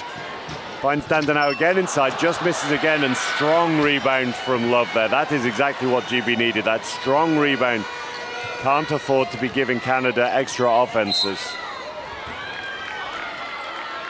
Chair foul from Dandenau there. Just a little too enthusiastic, trying to steal that ball off Williams there. Williams, a very, very physically strong 2.5-point player. She's not going to give the ball up easily.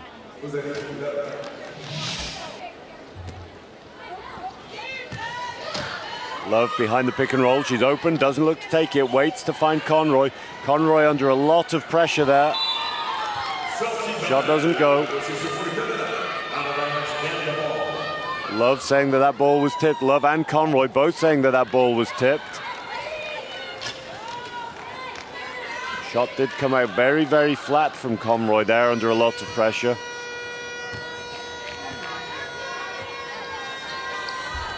Love may have been better taking that shot on herself there. She had the open bank shot. I understand that Conroy was closer to the basket, but closer doesn't always mean that the shot is easier, especially with a player as big as Dandenau around. Jana's open underneath. This one just rolls out. Canada not being quite as efficient under the ring as they were earlier in the game. Need to make sure that they don't get too complacent here. Great seal by Hazelden. Gets Conroy inside. Canada aware they're going to give up the layup. Very, very careful not to foul. They don't want to give Conroy any opportunity for bonus points from the line there. GB pressing, but broken by strong pushing from Dandenau there. Conroy matching up with her, keeping her a long way from the basket. Conroy chasing her all around the court, not letting her square up. Pass out to Lalonde, long two, and this short as well.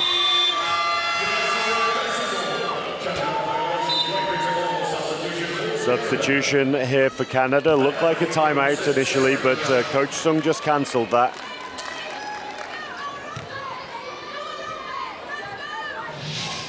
Young back in the game for Canada off the back of a couple of misses from Dandenau. Again, nothing to be too concerned about for Canada as Williams drives the basket. Contact from Ouellette, but she has a strong chair position. No foul there, just an incidental contact. Canada attacking with numbers. Ouellette asking for the unsportsmanlike foul.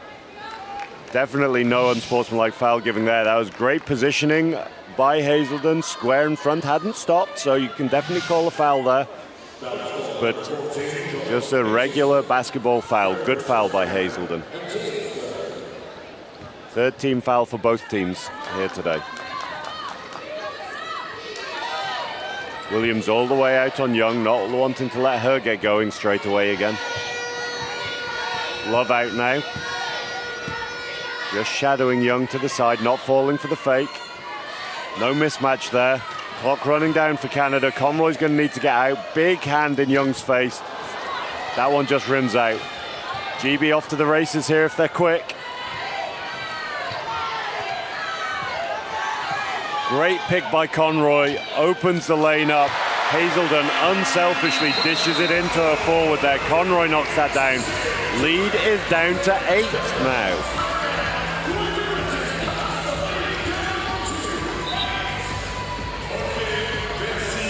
GB have done a great job coming back into this game. 2 minutes 48 left to go in the game. Both teams with just one timeout left. Both teams with 3 fouls. Young and Lalonde on 4 personal fouls for Canada. They'll both want to see this game out. This is where that free throw shooting that we talked about earlier is absolutely key. This game gets closer and closer. Free throws could be a massive part of this game come the end, and at the moment, GB are shooting 3 of 13 from the line, while Canada shooting an impressive 16 of 21.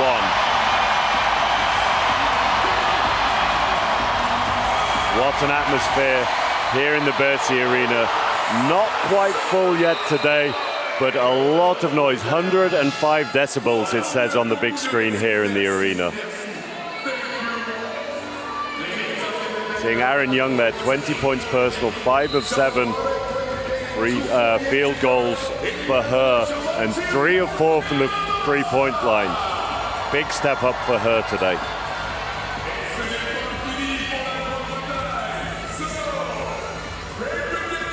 GB starting the game with a 3-man press here, not wanting to make it easy for Canada to get an early offense.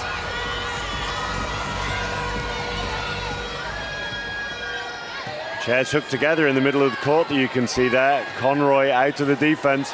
Love just switching off. leaves Ouellet wide open, and Love needs to be aware there. Ouellet is not the player that you want to leave open on the weak side. She is far too dangerous for that. Foul on the arm by Ouellet. Just her second personal foul. 19 points personal for Ouellet so far today.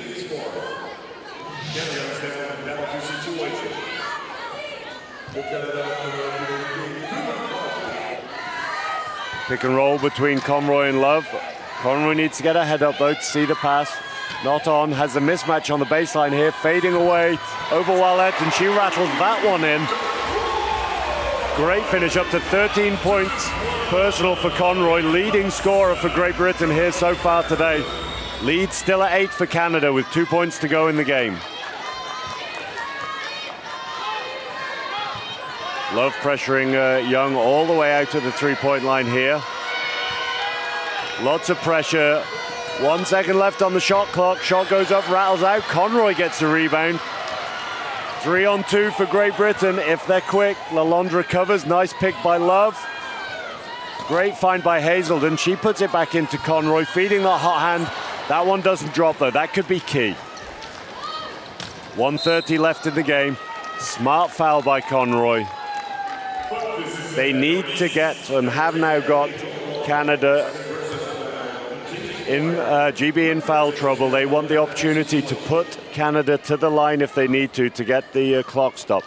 Canada also in foul trouble. Less relevant for them though, potentially.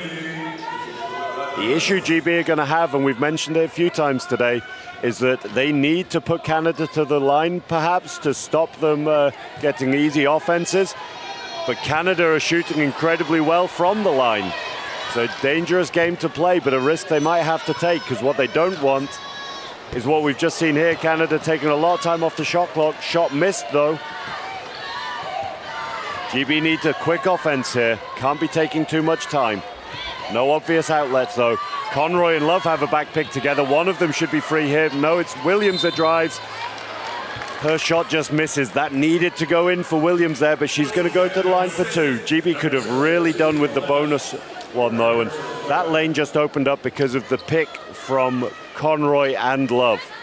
Canada are aware that they were going to have two of the big GB scorers attacking the basket. They had to pick their poison there, and they left the lane for Williams. Enough pressure just to cause the foul.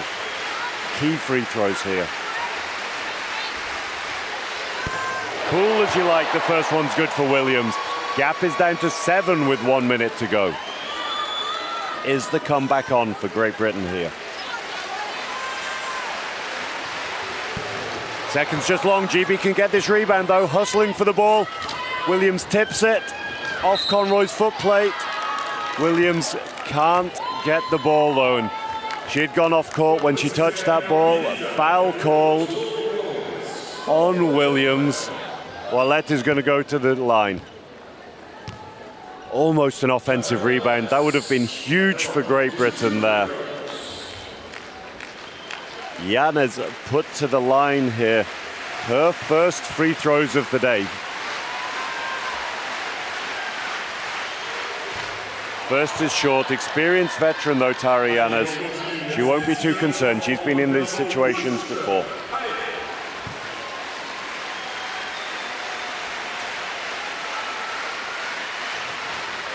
Second is long. GB need the rebound though. They do not come up with it. Conroy had boxed out Young, but because she was leaning over to make sure she had the pushing position, she wasn't sat up tall enough to get the rebound there, and it went straight into the hands of Young. Shots missed though. 49 seconds in the game. GB trailing by 7.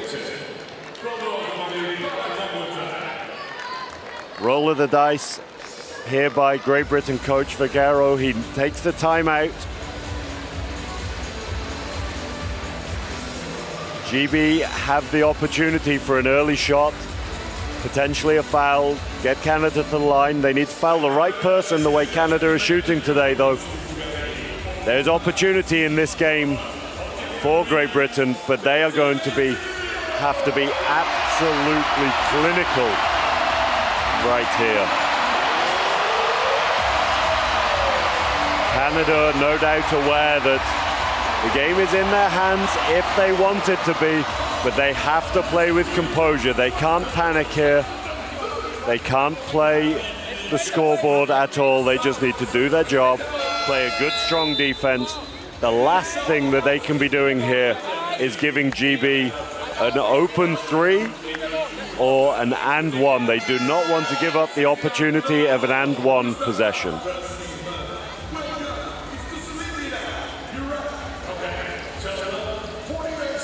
New lineup from Great Britain. We haven't seen this one here today.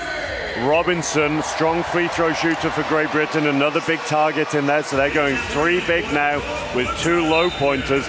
More mismatch opportunities for Great Britain, but they need early shots. Canada know that. They're jumping the 3 early from Conroy here. Need to get the pick and roll between Robinson and Conroy. Love just giving Love just giving too much space here. Conroy needs to get the shot up. Great pressure from Canada there, and you could see Robinson and Love trying to run the pick and roll, but because of the pressure from the Canadian defense, Love just unable to drive through the pick that Robinson was setting. Difficult offense there for Great Britain. Young drives the basket now, just beats Robinson backdoor. Foul and 1 here. Young playing to the crowd here, taking a bow.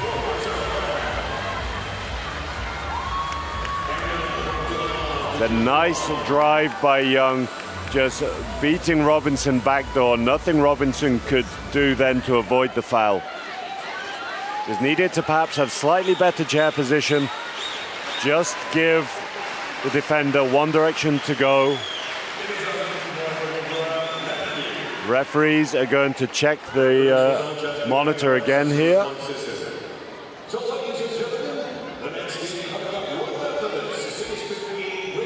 Coach Sung just taking the opportunity to have a word with her team. Coach Vaccaro, the same. Looking to see what happens here.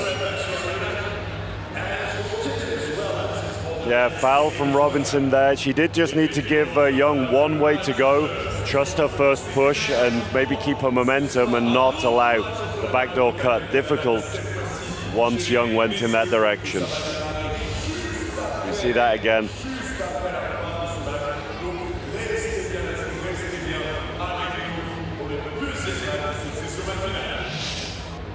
See Young playing to the crowd there, taking the moment. Referees still taking their time, no rush at all here. They want to make sure they get this decision right. They know how crucial it could be if something does happen and this gets into an end game situation.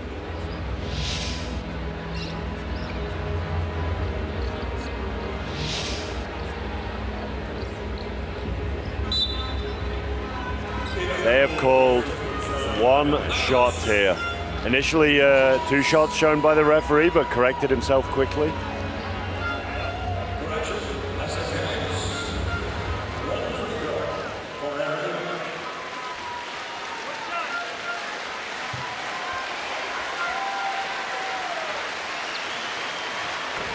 First is good from the line for Young. Big celebrations from the Canadian bench there. GB 10 down with 29 seconds to go in this game. They also need to be aware that points differential could make a difference here. Conroy's inside. She knocks that down. GB fouling there, putting Young to the line again. That's Conroy fouled out of the game. Waite is going to need to get her first minutes of the game if Coach Vaccaro wants to continue with this lineup. That's exactly what's happening. Jodie Waite in her first Paralympics, coming into the game for the first time today.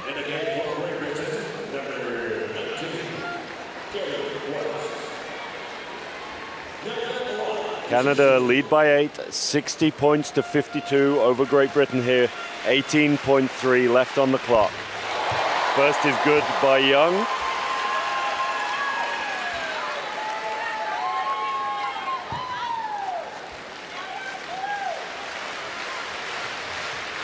Second is short. Rebound by Robinson. She needs an outlet.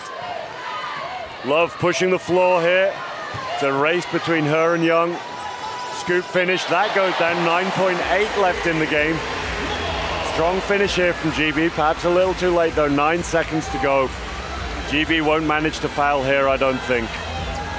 Young on a break. She knocks that down. Out to 26 points personal for Aaron Young here today. 1:06 left on the clock. Long inbound, clock runs out though. Canada win this huge match here in the Bercy Arena. Absolutely crucial win for Canada.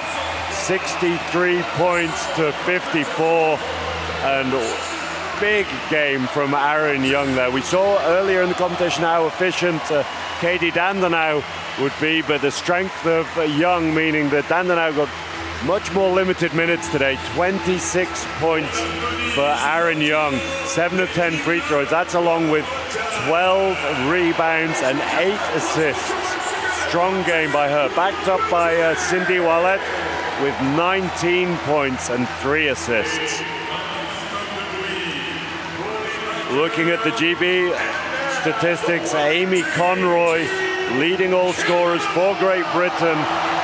15 points, including 7 of 10 field goals. Very, very efficient for her in just 12 and a half minutes. Robin Love, next top scorer, and the only other player in double digits for Great Britain with 10.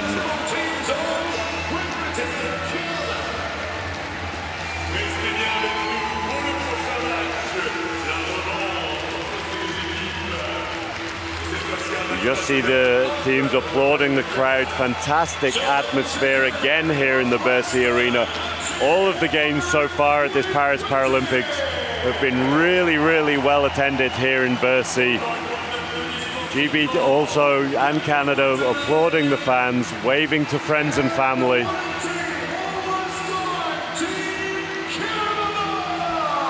Big win for Canada, but both teams know that this is not the deciding match by any stretch of the imagination. Big games still to come here in Paris for both teams.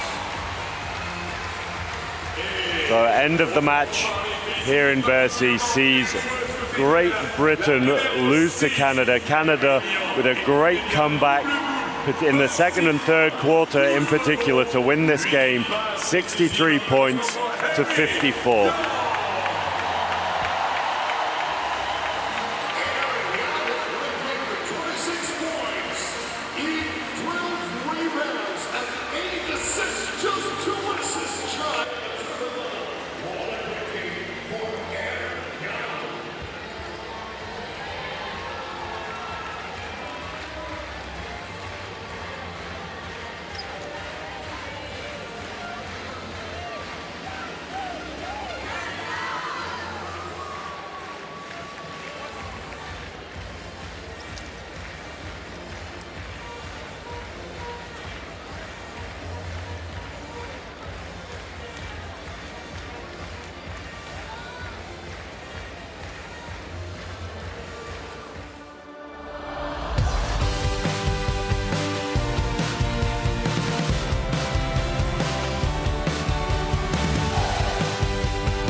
welcome to the Versailles Arena here at the Paris 2024 Paralympic Games. We have the next match on court is between the Great Britain men's team and the Canadian men's team. Two very, very strong teams looking to fight it out to secure the best possible position going into the quarterfinals. Teams just warming up at the moment. We have around 13 minutes until the start of this match. Gives us the opportunity just to have a little look at the two teams. So starting with Canada, we have Nick Gonchin. He's a 4.5 point player in his third Paralympic Games. Usually the 4.5 point classification players, they can be a little bigger. Nick Gonchin sits relatively small in his chair, but a very, very dangerous scorer from middle distance. So Garrett Oztepchuk is his second Paralympic Games. Started playing wheelchair basketball at age 7. Bo Hedges, an absolute veteran, his 5th Paralympic Games, 2.5 point player. He made his debut for the national team in 2007. Vincent Dallaire, 29-year-old, been on the national team since 2013, and despite sitting small in his chair as a 1.5 classification player, he has a wingspan of 6'6", his second Paralympic Games. Blaise Moutuer, 3.5 point player, 30-year-old from Toronto. He's injured after being shot in a robbery. His second Paralympic Games. He's been in the national team since 2019. Colin Higgins, we've seen some great performances from him so far here. 4.5 point player. He scored 14 points and 16 rebounds in Canada's win over Italy in their qualification tournament here for Paris, his second Paralympic Games. Lee Melimik, 29-year-old. His first national team competition was the 2018 World Championships, second Paralympic Games. Chad Jasmine, another veteran, 4th Paralympic Games. He's played professionally in Germany previously at the Club Trier. Coached and player there is Dirk Passavan, German women's team coach. Patrick Anderson needs no introduction to those of you who know wheelchair basketball. 4.5 point player, 6th Paralympic Games, the greatest to ever do it. Jonathan Vermette, 1 point player, 3rd Paralympics, made his debut in 2013. Tyler Miller, 1.5 classification, made his debut in 2010. 4th Paralympic Games. And Reed Daath, 22-year-old, 1st Paralympics, the only debutant here in this Canadian team. Looking at Team GB now, a great mixture of youth and experience here for GB. Simon Brown, 38-year-old, 2.0 player, playing currently in Albacete in Spain, previously played in Italy and in Germany, titles in multiple countries, 3-time Paralympian. Kyle Marsh, 2.0, 34 years old, from Wolverhampton, currently playing professionally in Italy, and his partner Almu has previously played for Spain in the Paralympic Games. Terry Bywater, another one that needs no introduction, 7th Paralympic Games for the 41-year-old from Redcar, played for a long time now at the Ilunion Club in Madrid. Players just leaving the field of play here.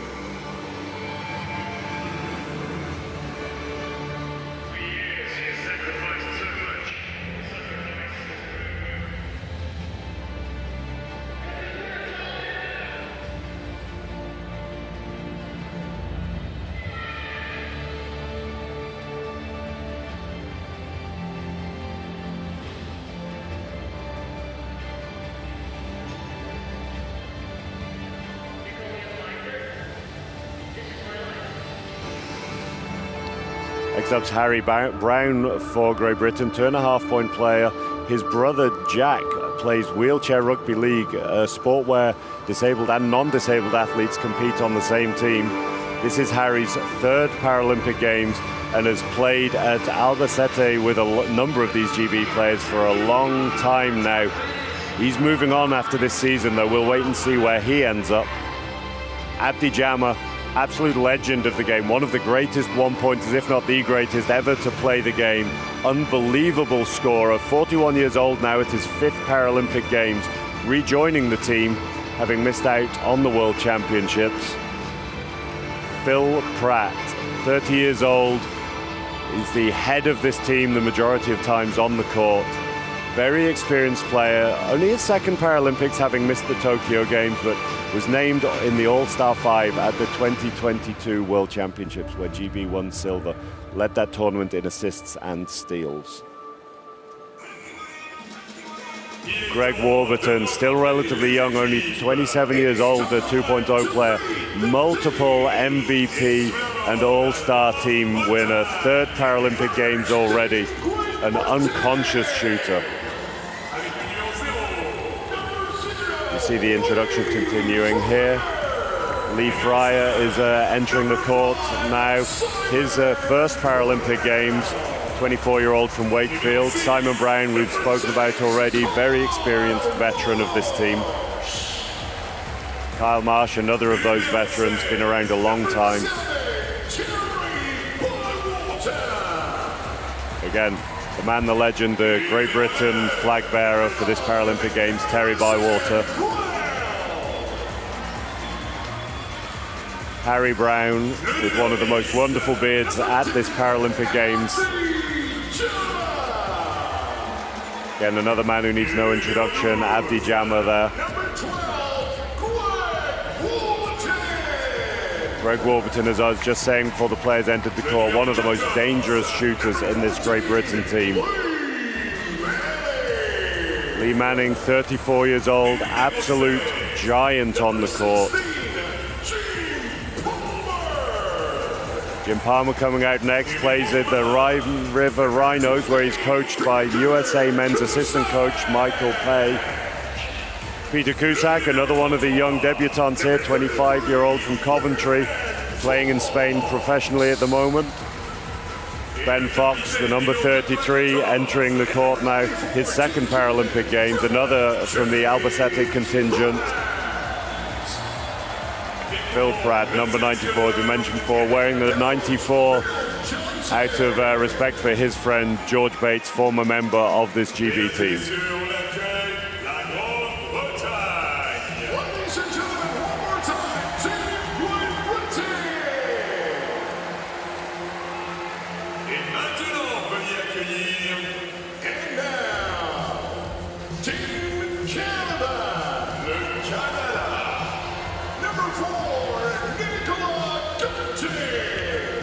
Nick Gonshin, trained in making orthotics and prosthetics back home in Canada.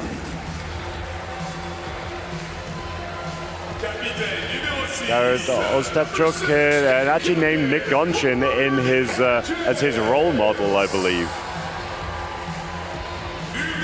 Experienced veteran Bo Hedges coming out next, 44 years old.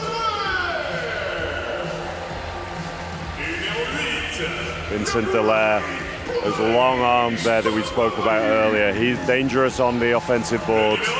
Blaise Moutoir, national team since 2019, went to the University of Arizona in America. Colin Higgins, great Paralympics for him so far.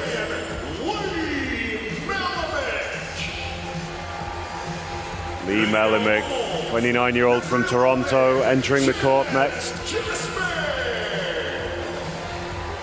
Chad Jasmine, another veteran, loves to put himself around on the court, very aggressive defensive player. The man that needs no introduction, Patrick Anderson.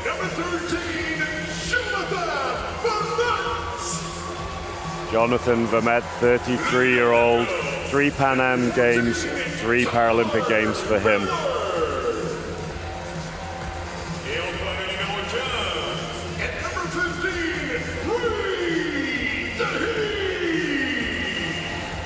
Reed Deed, 22-year-old debutant here at these games, up and coming 4-5 for Team Canada.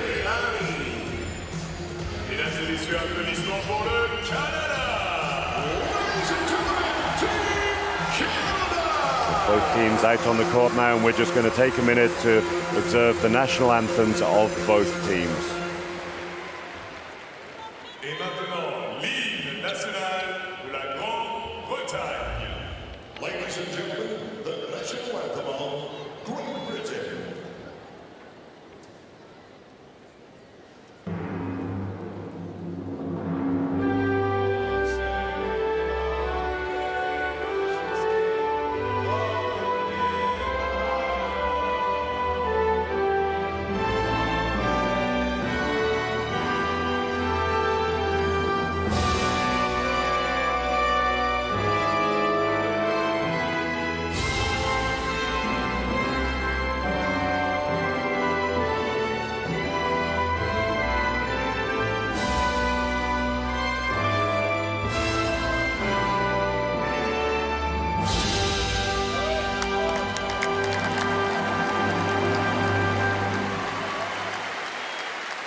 Et maintenant, l'hymne national du Canada.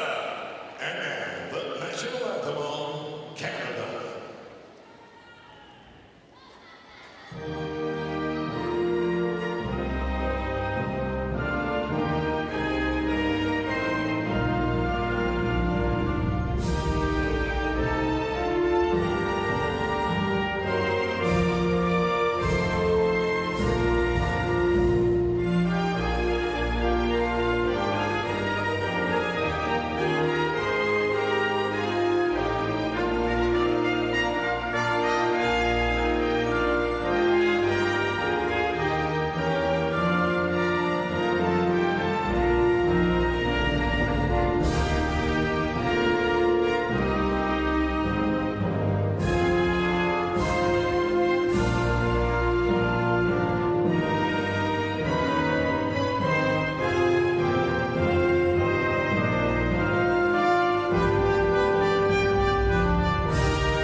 Handshakes and exchange of gifts between the two teams again here.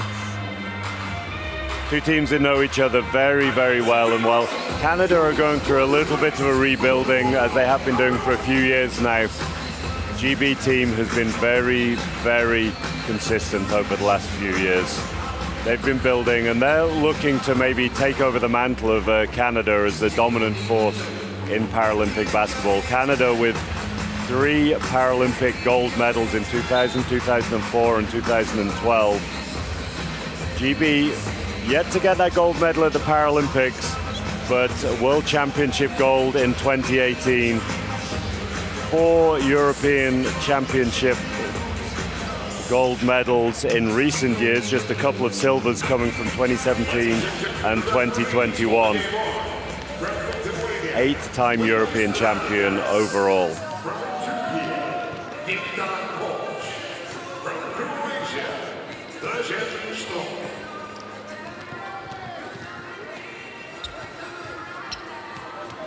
Very, very relaxed warm-ups from both teams here. You can see no nerves, lots of experienced players on both sides, despite the young age of a lot of the players. Players like Greg Warburton, only 27 years old, but it feels like he's been around the game absolutely forever. The amount of awards that young man has won, and he's got years to go in the game if he wants to. Another 10 years at least if he wants at this level.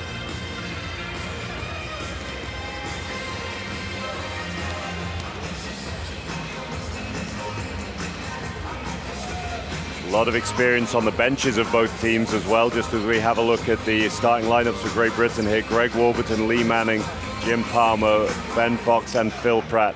Absolutely the lineup we expected. We see Coach Bill Johnson there, been in charge of the GB team since April 2023, silver at the World Championships and undefeated in European Championships.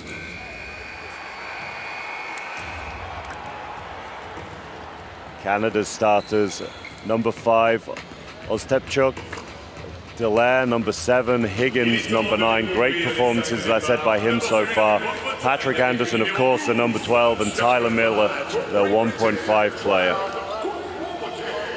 Coach Matteo Ferriani, very, very experienced as well. He's been in charge of Canada since 2017. Speaks 5 languages as well, so able to communicate with a lot of the different teams here at this event.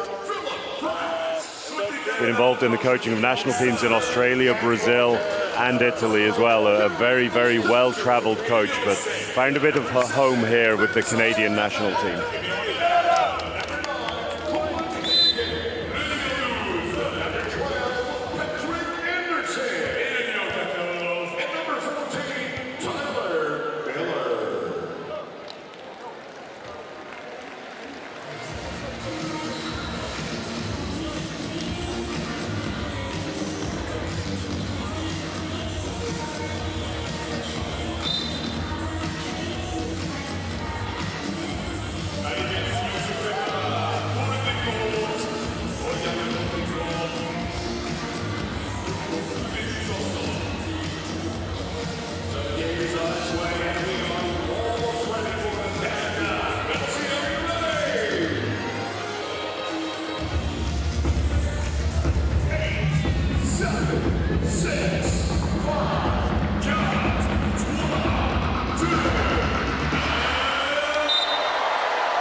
Wheelchair basketball here at the Versailles Arena.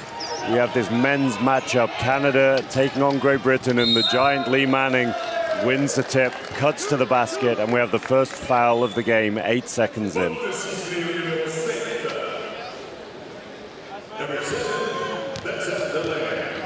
Foul's called on Dallaire as Manning cuts to the basket.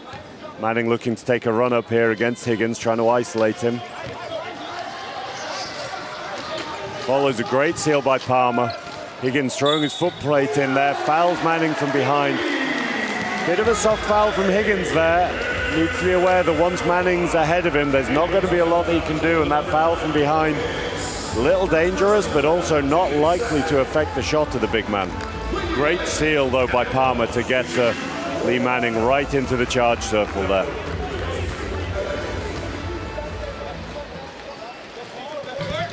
Free throw's good for Manning. That'll be big for him to get his free throws going early in this game.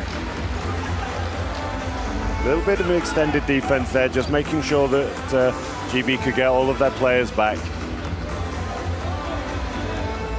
Anderson with the ball in his hands. Higgins with the ball outside the 3. GB will know how dangerous he can be from behind the 3-point line. Lots of pressure out there early. Manning on Anderson's foot plates. Anderson creates space, gets Manning up in the air, drives on him, cuts all the way through to the basket, shot faking, moving with his hips, finishes that. Nice finish by the big man. Two-man game here between Manning and Pratt. Pratt just taking his time.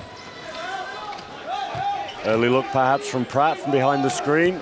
That's good off the bank. Loves that left-hand bank shot, does Phil Pratt. Doesn't usually take them early in games. He's a player who loves to get his teammates involved as early as he can, but knows how dangerous it is for the opposition when he gets his gun in the game early, so well to make that one there. Big shot by Higgins. Not an easy mismatch. He's not the biggest of forwards, but does very well to knock that one down there. 5-4 to Great Britain here.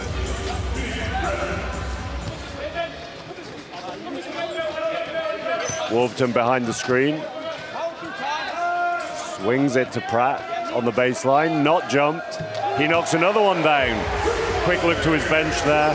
Bill Boom, he's fired up early today. And very unusual to see Pratt taking so many shots early in the, oh, so many, 2 shots, but taking early shots in a game. It's really, really good to see. The GB team is so dangerous when he does that. Manning chasing Higgins now. Opens up for the 3, though. That one's just long. Rebound by Warburton and long pass out to Manning. Chased by Anderson. Anderson does really well. Great chair control, which we'd expect from him. He's maybe the best chair control in the game to pressure Manning from behind without fouling. Nice, calm layup by Manning there. Not panicked at all by presence of Anderson. Warburton on his foot plates there. Dallaire cuts to the basket, kicks to Higgins, though. He drives. Pass is far too flat, though. Manning picks that off with ease. Smart foul. Got to be careful not to get an unsportsmanlike there. We've seen a few of them in this tournament. Don't want the unsportsmanlike foul in transition, but that was enough of a play to keep it safe. Warburton to inbound the ball to Pratt. Manning inside already. Pass would have been a little long though, doesn't give it. Warburton opens up his first look at the game and he knocks it down. GB being absolutely ruthless early in this game, forcing Coach Ferriani to take his first timeout. GB yet to miss a shot in the game. Manning on 5, Pratt on 4, Warburton on 2. And that's the strength of this Great Britain team. You can put one fire out, you can stop Manning. Manning gets a cut to the basket. GB just, no, we don't need to rush that pass inside to the big man. We'll just get this shot from out here, and we know we're just as dangerous from outside as we are from inside. Difficult job for Canada to stop all of the threats that Great Britain have. Conversely, Canada, the majority of their scoring will come from the two guys that we see on screen there, Higgins and Anderson. They've got some great workhorses in that team, guys who will absolutely selflessly do all of the dirty work to get the shots for those players. But it is two main scorers for Canada. It's a little bit of a different defensive job for GB than it is for Canada.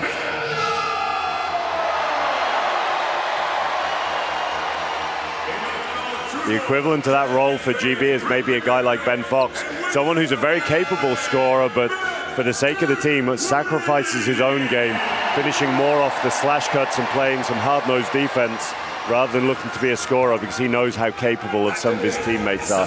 Similar to Jim Palmer, a one-pointer who came through with a reputation for being a great shooter, but sacrifices a lot of that for the good of the team here when he's playing for GB. You see him for Rhine River Rhinos taking threes and all sorts, whereas here for the GB team plays a much more conservative game because he knows that's what's most likely to get success for his team.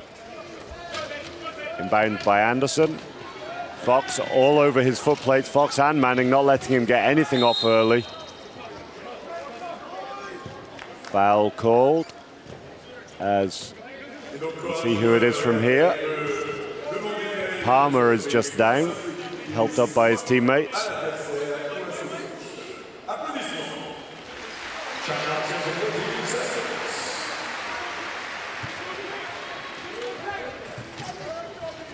Pratt extending out on Higgins again, not wanting to let him get hot from 3. Can't leave Dallaire open on layups though. It's one thing giving him the space to cut, but if you're giving him that space, you absolutely have to play in the passing lane. Long pass this time from Warburton. Great strength by Manning there. Pass was unsurprisingly a little short over such a long distance, but Manning just ripping the ball away from Higgins and knocking that layup down. Great start by the GB's big man.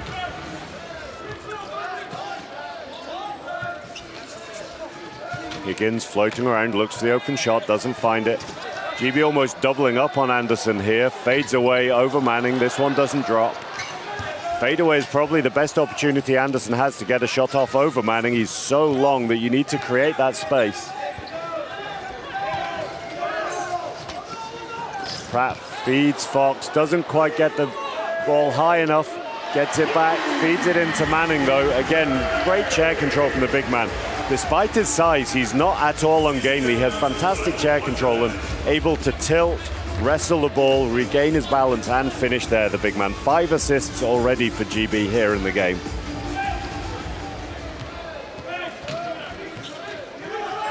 Higgins looking at the 3, doesn't get it though with Fox all over his foot plates. Manning matching up with Anderson.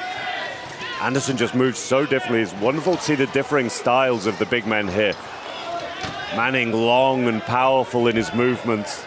Anderson, incredibly long player as well, but he's all fast twitch fibers, incredibly quick, short movements.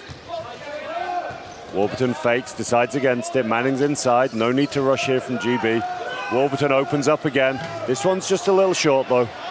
First miss of the game for GB. Pratt chasing down there, doesn't make that layup easy at all.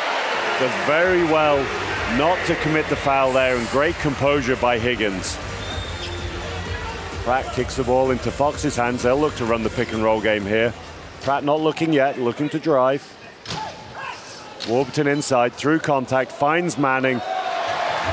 Beautiful basketball by GB. The awareness of Greg Warburton there to have cut through the basket. No eyes on Lee Manning, just knew exactly where his teammate would be. Fed him perfectly. Really strong start here from GB. 17 points in 5.5 minutes. Anderson deep inside, ball's off Manning's chair though. Manning just telling the referee, yep, that definitely came off my chair. Manning again, we've seen this before, just telling the referee he needs to unstrap for a second, readjusting his strapping. Strapping is such a key part of the wheelchair setup for players here. They want to be as tight as possible as they can in their chair to give them full control. Anderson looking to space over the top, looking to try and get away from Manning, but he's got Warburton on his foot plates. Hedges has come into the game, his first looks short. Fox just breaking the defense down there, establishing that good strong post position that then allows Pratt to come into the game. He makes another off the glass, and that shot might look easy for Pratt, but that's created by the work of Fox. The effort play that Fox put in to break the defense down and get to the edge of the key rather than a half meter or a meter further away makes that shot so much easier for Pratt. And this is the kind of off-ball work that players like Fox do really, really well for GB. Fouled by Manning, just beaten over the foot plates. Nice drive by Anderson, making sure that he draws the contact there. Just acknowledging with his team that that's Lee's first foul. It'll be a big difference to the Canadian team if they can get him in foul trouble. A lot of strength on the Great Britain bench, but there's nobody with the genetics of Lee Manning and his length. A lot of pressure from Pratt here. Dumped down by Gonshin. Swung to Hedges here. This one rolls in. Nice shot there by the veteran. Fox again, driven all the way through. Doesn't necessarily need the ball there, just looking to break the defense down. Pratt fakes the three, Gonshin jumps. There's Fox, and that is his game all over. He's broken the defense down, created the space for Pratt. That gave Pratt the pick and roll game. A long jump from Canada. Fox rolls to the basket. Perfect pass by Pratt on the money. Finishes through the contact. Foul from behind. Hedges just confirming that wasn't his foul. He thought he was clean, but the foul on the chase. Fox on the free throw line. Free throw is good by Fox as well. Canada a little early in the lane there, but because the basket was good, that doesn't matter. If that free throw had been missed, Fox would have had another free throw. 12-point lead already for Great Britain early in this game. Absolutely ruthless so far. A lot of pressure on Anderson from Manning. Dumped inside to Dallaire. That one's overcooked. Really tough pass for Anderson to get it over the top of Manning and down to the smaller Dallaire. Tough angles there. Fox again setting another pick, this time out for Warburton. He pulls the trigger. That one rolls around and just comes out though. Long pass by Anderson to Hedges, chased by Fox. No surprise how composed the veteran Hedges was there. He knocks that one down. 22-12, high-scoring game here already in the Versailles Arena. Whistle from the referee. You see again that long pass from Anderson on the money for Hedges. Just checks his shoulder to see where Fox is. No concerns at all, though. Manning screening the three for Pratt if he wants it. Pulls it from a long way behind the line. That one's a little short. Very deep three there from Pratt. Range that he's more than capable of.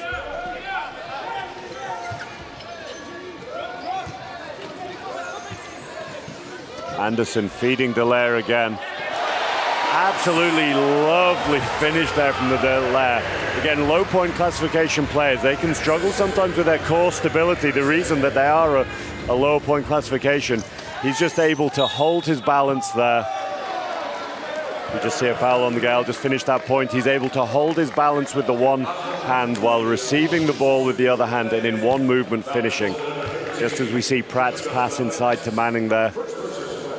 Pump fakes from Manning just mean that that foul is called. No, it was called a shooting foul. He called it before the basket though, so it's on the pump rather than on the basket he made. First free throw is good for Manning, 100% so far.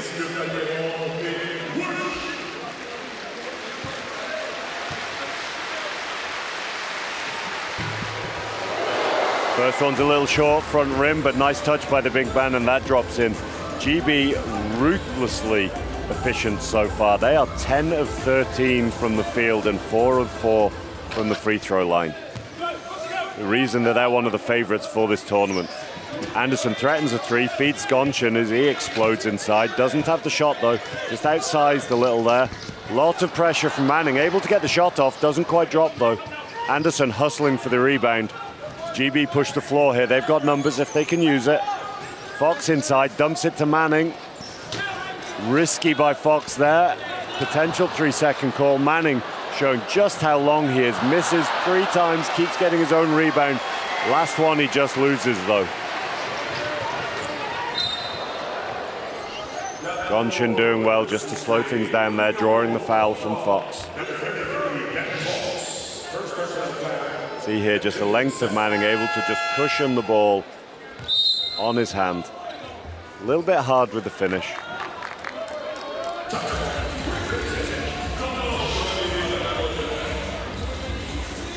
Timeout Great Britain here.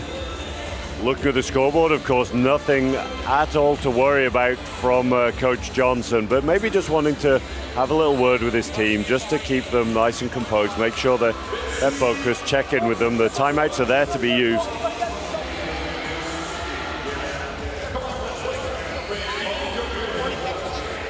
Some tired faces on the Canadian bench there. They've had a short turnaround already here in this tournament. Coach Ferriani just giving them instructions. We see the long pass here from Warburton, and we'll see the strength of Manning on this catch. Higgins able to get a hand on the ball, but no stress at all from the GB Giant, just able to knock that down. And here we see the pass from Warburton, just dishes it into Manning through all that contact and finishes. Silent appreciation from the GB bench there. Lee Manning, 13 points in 9 minutes. Great work from him so far today.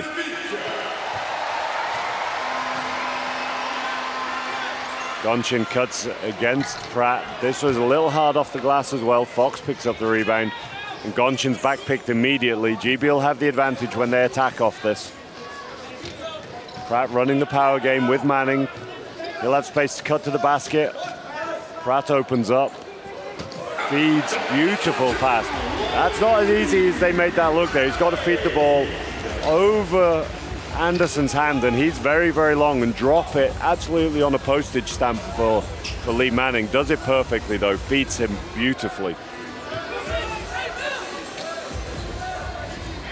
Highline defense again from Great Britain. No easy looks being given up here. Anderson squares up in the middle. He pulls the trigger. Front ring and out. Another rebound from Manning. Forces the long pass there. Not the most controlled, but picked up by Pratt. Gets GB into this offense early with momentum. What a pass. Falling out of his chair from Pratt. Highlight play there. Pratt's falling out of his chair. Cross-court pass into the hands of Fox. Absorbs the contact and knocks down that middle distance shot. As I said earlier, Fox, not someone who picks up a lot of statistics necessarily, but does a lot of work off the ball, but shows exactly what he's capable of, and smart there, feels the contact, makes sure he gets the shot up.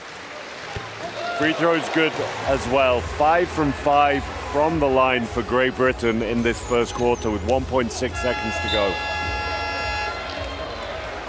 What a first quarter from Great Britain. 29 points to 14. Unbelievable. Looking at the statistics ever so briefly here.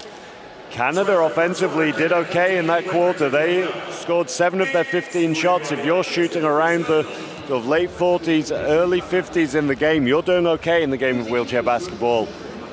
But Great Britain shooting 12 of 18 inside. 3 of those misses in just one possession, getting lots of offensive rebounds there. Manning Super efficiency by Great Britain, 29 points in the first quarter. We see some highlights here of Manning finishing underneath.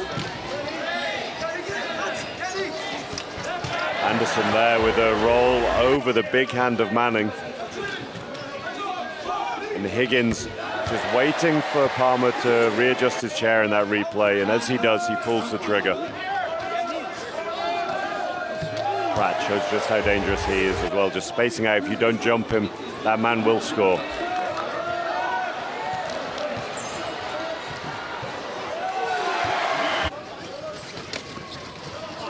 GB team can just see off camera here are out on the floor already. They're continuing the conversations without the coach. They're such a grooved team, GB, here, that Coach Johnson is really smart in the way that he gives them time to make a lot of their own decisions. He makes the input when it's necessary. He'll talk to the players. He'll give them the game plan, but he also knows that there's so many guys there that have been around for a long time, despite their relatively young age, that they don't need input all of the time.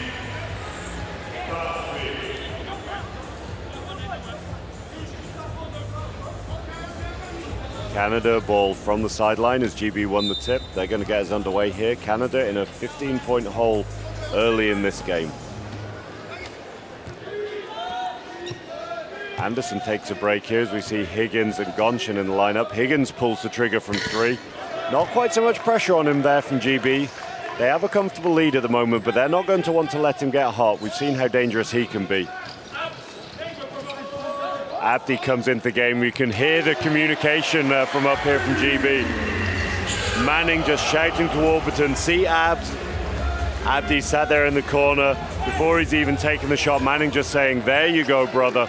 Let him get that shot off. And Abdi Jama, one of the most deadly one-point scorers wheelchair basketball has ever seen. That's one of the things with this Great Britain team. Their communication, their understanding of each other's strengths, and their ability to play selflessly is so difficult to stop. They have scorers all over the court, but none of them need to score. They're all capable just of moving the ball. Pratt here, they're playing 5-on-4 at the moment, but Pratt taking his time. Too much time there. A little too casual perhaps from GB there. They maybe thought that the referees were going to stop the game. We've seen that a few times with Jasmine down. They don't. Abdi Jama had the opportunity to score from the middle. Pratt had the opportunity to take the shot. Ball just coming off his chair. A little bit casual from Great Britain there.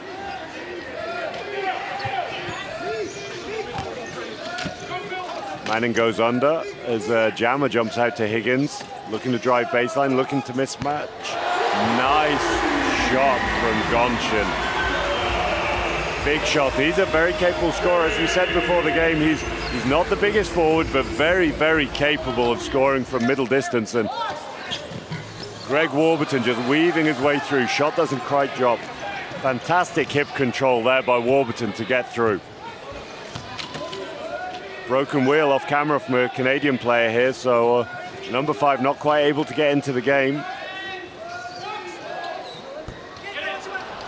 Shot there, rebound by Great Britain. Intensity just gone out of this game a little at the moment. Manning attacking through the middle. Looking to follow Warburton, stopped though by Miller. Jammer in the middle, Warburton now behind Fox's screen. He pulls the trigger, this one goes in. We saw that called earlier in the game on Fox. No call this time, a little bit disbelieving from Warburton there, just asking the referee why that wasn't a foul. We had seen that same situation called earlier in the game. Running repairs for both teams here. Number 5 from Canada just gets a new wheel, and Manning just having a minute with Tyler Miller, tilting up, just checking that his wheel's okay. Higgins letting the ball roll. Clock doesn't start until the player picks up the ball. Double high post here with Higgins and Gonchin spacing out now, so Higgins can attack the baseline. Warburton trying to pull away, but Higgins making sure that there was contact there. Smart by the Canadian forward. Just runs up the wheel of Warburton, draws the foul, misses the layup. You can see Warburton just pulls away a little bit too late there, and the Layup doesn't quite drop. Good free throw shooter, Higgins, though. He'll feel confident from the line. First is good.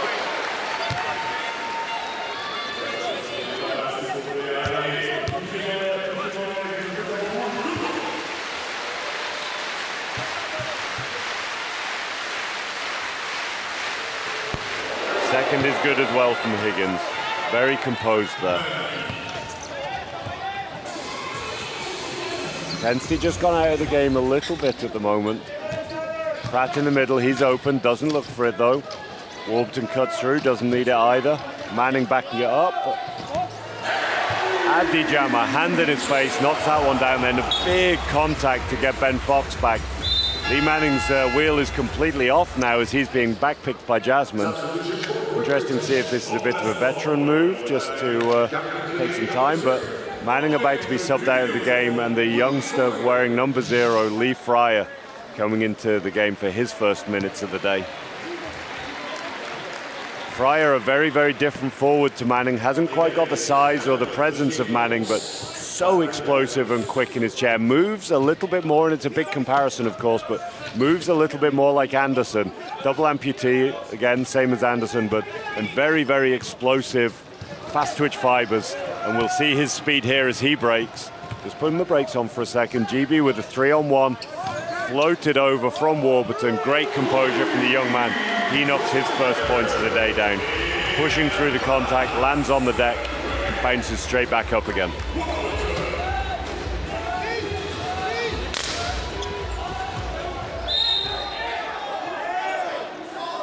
Referee just stopped the game here. Sounded like there was a explosion down on the court there. I'm assuming that's a pop tire. Nothing quite too as dramatic as it sounded. You see that 3 again from Gonchen. Very, very short wind up into that. He's almost just rolling sideways, rotates his chair and gets a shot up. Applause from the bench as well. Higgins here running the pick and roll. Under pressure. Blocking foul called. Warburton just telling Fox then, don't worry about it, next possession, next possession. Fox just needed to get slightly stronger chair position maybe. Referee could have judged it to have still been movement there. First free throw is good for Canada.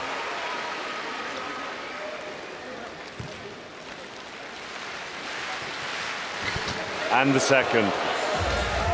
Saw earlier Fox just testing that wheel there, taking a couple of pushes and braking. It can often be that when a player has a new tire on a chair, that it doesn't quite have the same grip, so they'll have a wheel that they prefer. Fox trying the veteran move there, feeling the contact and throwing the ball up towards the ring. Referee not having it though, just calling that one on the floor.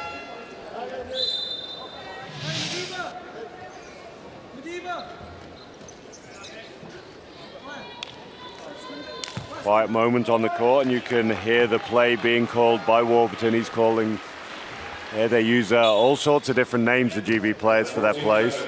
Kick along the baseline from Pratt, read well by Jasmine. Warburton spaces out, kicks to Jammer in the middle, he's open. Higgins hesitated, trying to play mind games with Abdi Jammer, and he is absolutely the wrong player to try and play mind games with. If you give Abdi Jammer an inch, he's knocking that shot down. Fox down inside the key, so the play gets stopped. Dangerous position there to be down.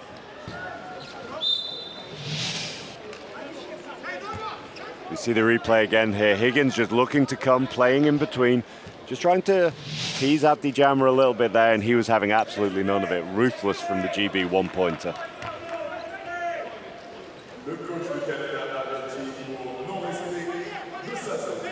Abdi out to 6-point personal in his 3.5 minutes on 3 of 3 shooting.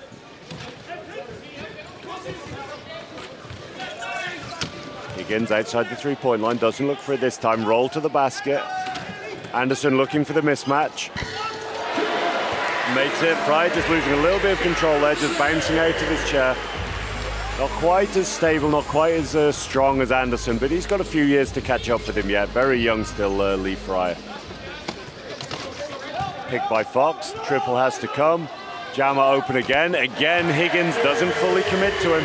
He's aware that as the fourth man help comes, he can potentially give up a layup on the weak side, so he's nervous about fully committing, but Abdi Jammer is shooting 100% here. Gonna have to put that fire out. Anderson working behind the three-point line, under pressure everywhere he goes.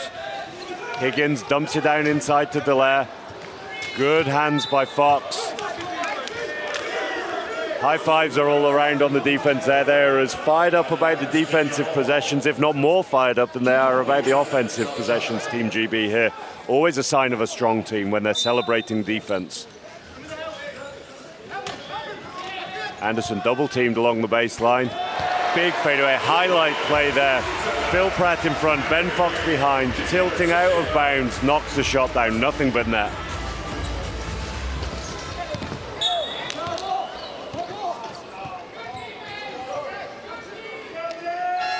Call here on Dallaire. Battle between the Canadian GB player, high fives there.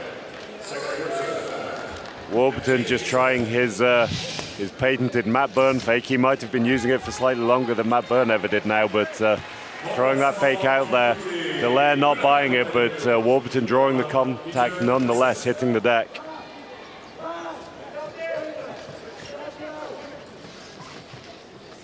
Warburton now just needing to readjust his strapping. We've said earlier, strapping an absolutely key part of the player's setup. Now in chairs. Jammer kicks the ball to Pratt behind the three-point line. Got to jump that, and they do. Jammer open in the middle. And Higgins commits to him this time. Real great ball movement by Grabrian there. I hope we see that again. Jammer kicks it to Warburton. Warburton kicks it straight into Fryer. Fryer just losing control ever so slightly. There was contact from Anderson, but Fryer, I think, had lost control before Anderson got there. You could see, yep, losing his balance just before Anderson even arrived. So just called player down there.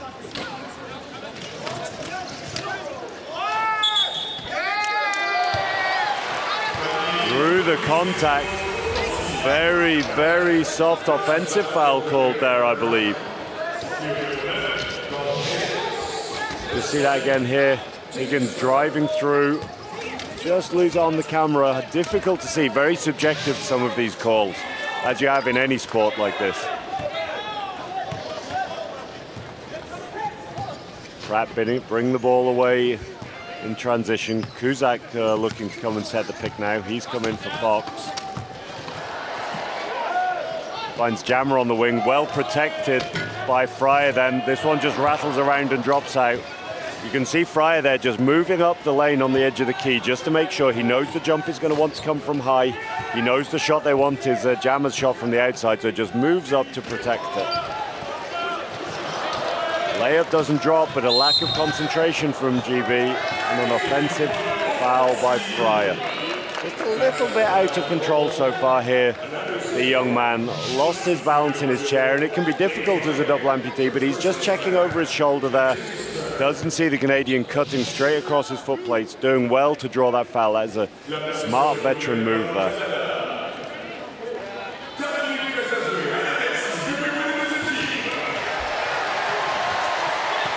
Two debutants playing aside together for GB here, Fryer and Cusack. Foul's drawn, we'll see which of them that's called on. Called on Lee Fryer, his quick second personal. 3 minutes 20 for him in the game, 2 fouls so far. Needs to be a little careful, but the depth of this GB team, the coaches won't be at all worried if 1 or 2 players have a little foul trouble. First shot from Higgins.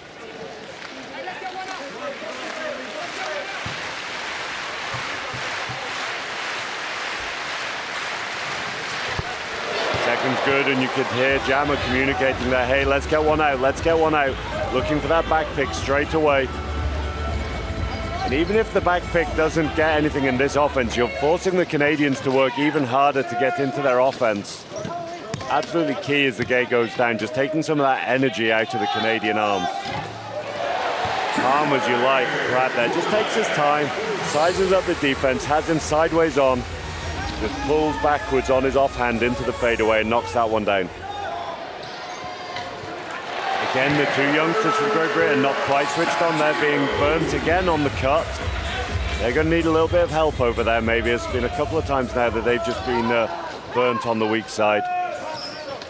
Pratt again matched up, squared up this time, harder to fade away from here. Swings the ball. Higgins jumps aggressively. Pratt, calm as you like, absorbs the contact. Chair, very, very difficult shot. Nothing that Phil Pratt does looks difficult. He's so smooth in his movements, but his ability just here to absorb this contact, we'll see. Turns his chair, shooting across his body. Key there is keeping your head and your shoulders as square to the basket as you can, despite the rotation of your chair. Keeping that plane of movement as straight as possible. Very difficult skill, expertly executed. Free throw is nothing but net as well by Pratt. GB 6 of 6 from the line so far today.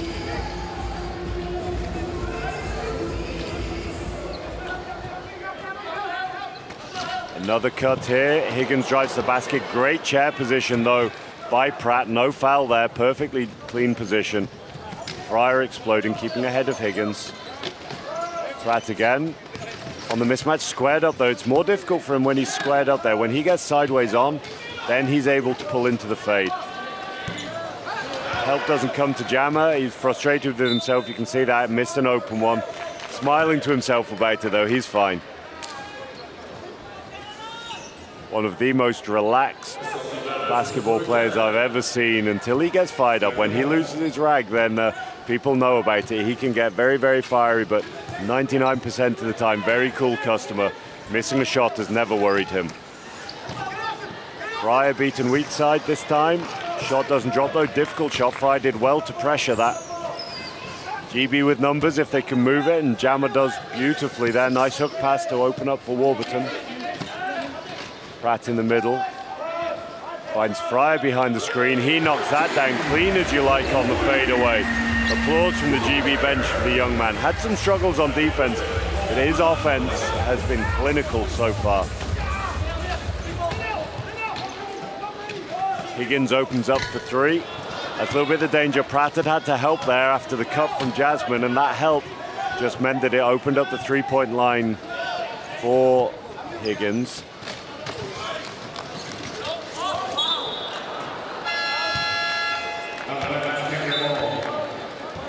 Warburton putting that one all the way over the top of the backboard. I think he may have thought that there was a foul or some contact. Just having a little word with Anderson on his way past.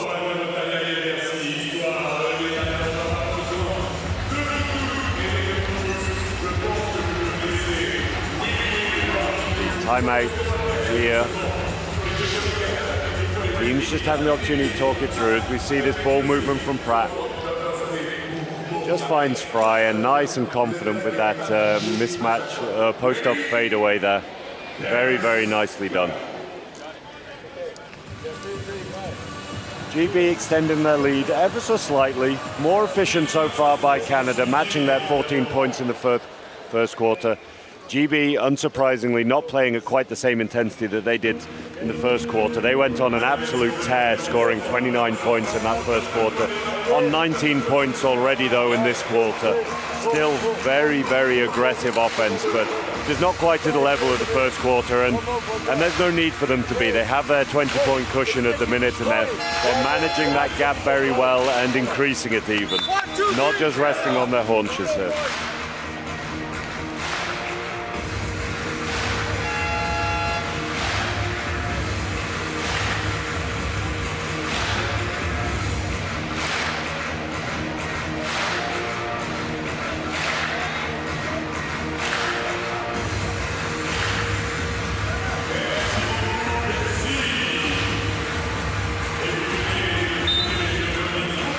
Just putting a little bit of extended pressure on again, not necessarily to steal the ball, just to put Canada under pressure, to take the rhythm out of their offense, allow them to arrive a little later into a shooting position.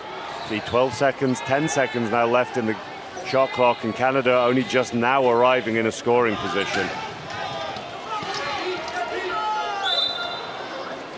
off the shot clock from Dallaire there through the contact.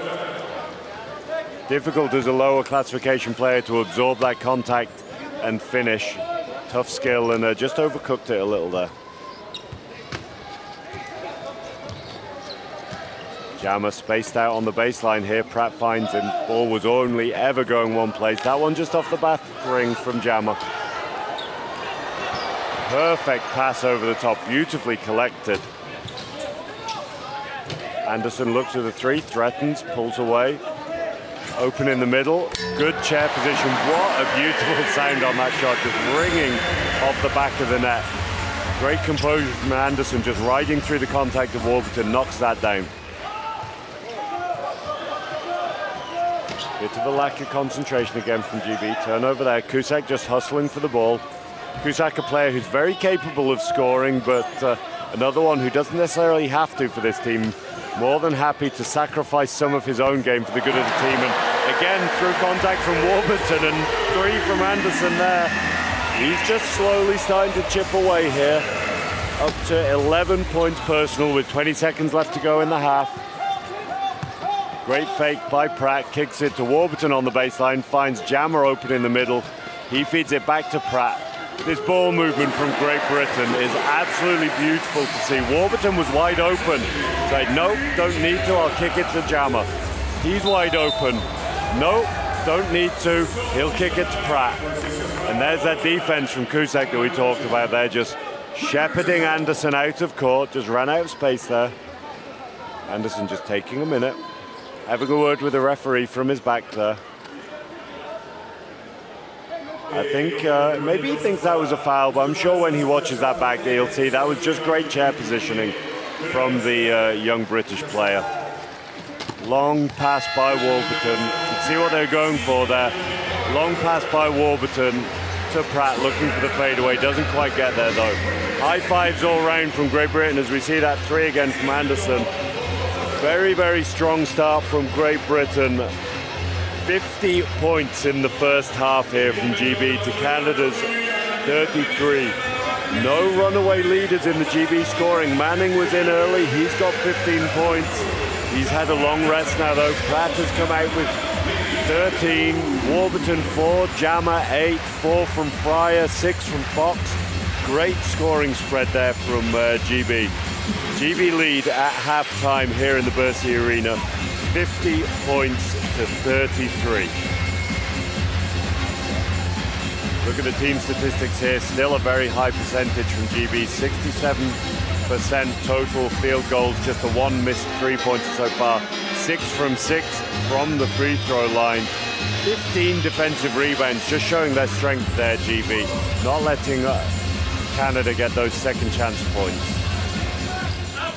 We're going to take a short break here as we leave you with these highlights of some of the first half action. Again, great first half from Great Britain. 50 points to Canada's 33. Canada not out of sight though. They can definitely eat into this lead with scorers like Higgins, like Gonchin, and like Anderson. See you soon for the second half.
Vous savez, moi dans la vie, j'ai des interrogations et des questions.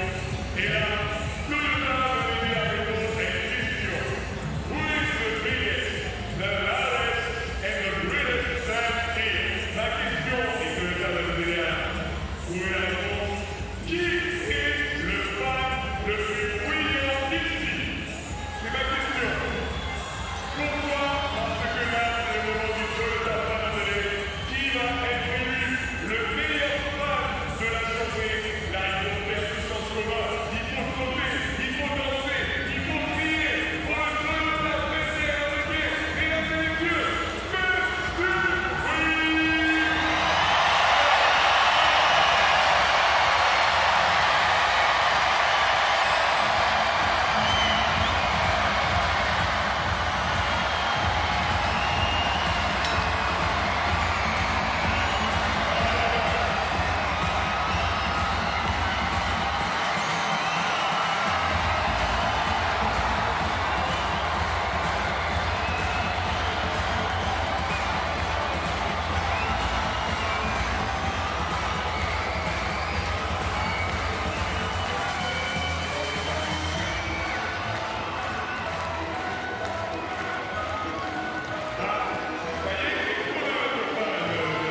Hello and welcome back to the Versailles Arena here at the Paris 2024 Paralympic Games. We have men's wheelchair basketball between Great Britain and Canada. A great first half, in particular a great first quarter from Great Britain, meaning that they lead 50 points to 33. Great Britain players are already out on the floor. You can just see in the background there, ready to get going in this game. It looks like they're going back to their starters with Jim Palmer coming back in to replace Abdi Jamo, who's just sat there very, very relaxed on the bench. Having a little chat with a couple of other veterans there, Simon Brown and Kyle Marsh, laughing off some of those missed shots, I'm sure.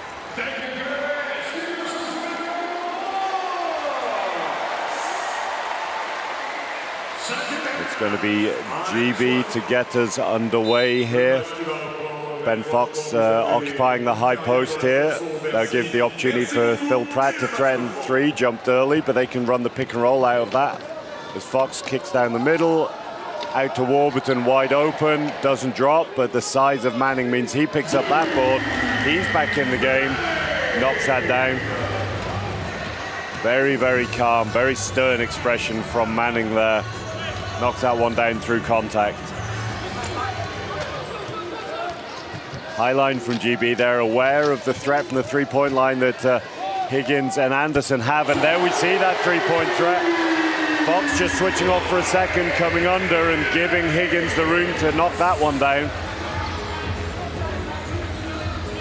Does Pratt look to reply here? No, waiting for the pick in the middle. That comes in the form of Manning. Pratt drives, opens up on the baseline. Warburton a little smothered though, finds Fox on the inside. Anderson, veteran move there. Anderson just looks to pull the foot plate away when Fox is expecting the contact.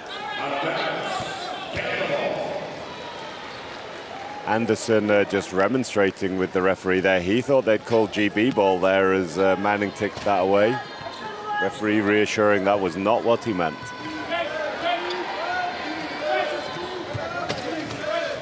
Higgins again above the three. Fox not taking any chances, going even higher this time.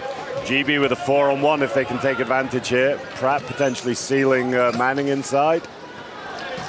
Lot of pressure. What a finish by Manning. Anderson all up in Manning's cylinder, and he's making sure he tells the referee about that. The cylinder is the area going up above the player in a straight line around the width of their chair. Theoretically, you're not allowed to enter that, and we've just seen a collision. Side of the head, potentially, for Warburton off the ball there.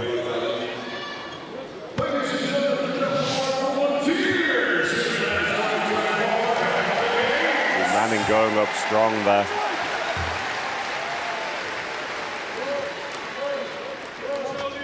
Here's that shot you can see there. Anderson all the way over in Manning's cylinder. He's getting some of the ball, but potentially a bit of the man as well. Fumble there from Canada. Lucky that there wasn't a unsportsmanlike call there. GB with the 3-on-0. Fox with the layup. Warburton off camera there, just telling them to keep going, keep this up. They don't want to let the momentum drop. Anderson pulls the three, that's just off the front rim.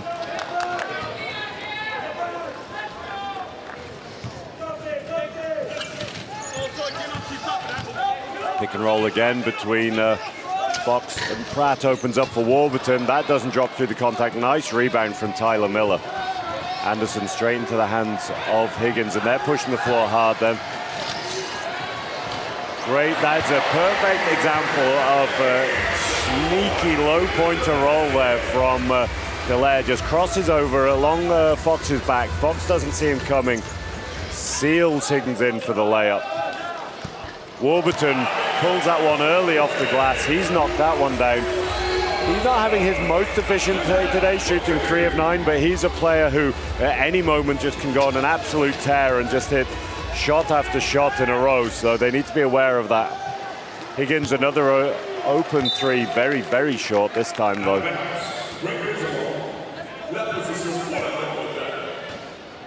Saying that with Greg Warburton not shooting quite as efficiently as he is, that's maybe because he's under more pressure, and that pressure would lead to the 10 assists he already has here in the game. As soon as he's being jumped that aggressively, he's put under pressure, he's able to dish the ball and find his teammates.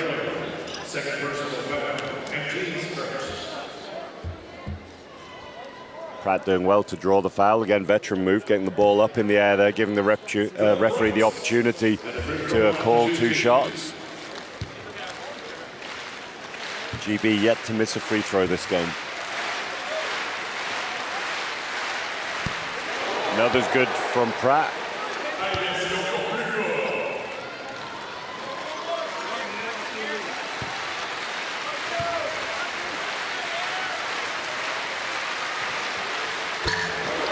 And the second.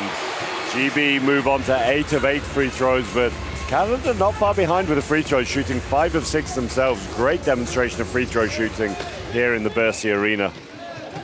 Lots of pressure again out on Anderson from Fox here, and Manning extending all the way up on Higgins, a long, long way outside the three-point line. Tipped by Pratt. GB have another break. GB doing such a good job of getting hands in the passing lanes here.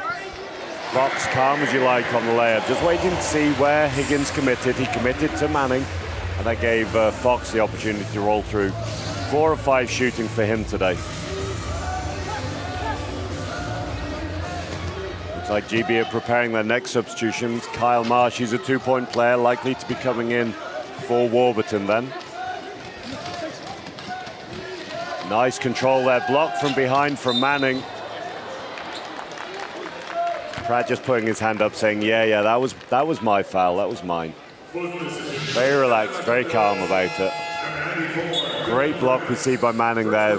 Dallaire just picks it up, but a bit of chair contact from Pratt, and Dallaire's going to go to the line for 2. See if he can keep this free throw run going. So as predicted, Kyle Marsh entering the game for the first time.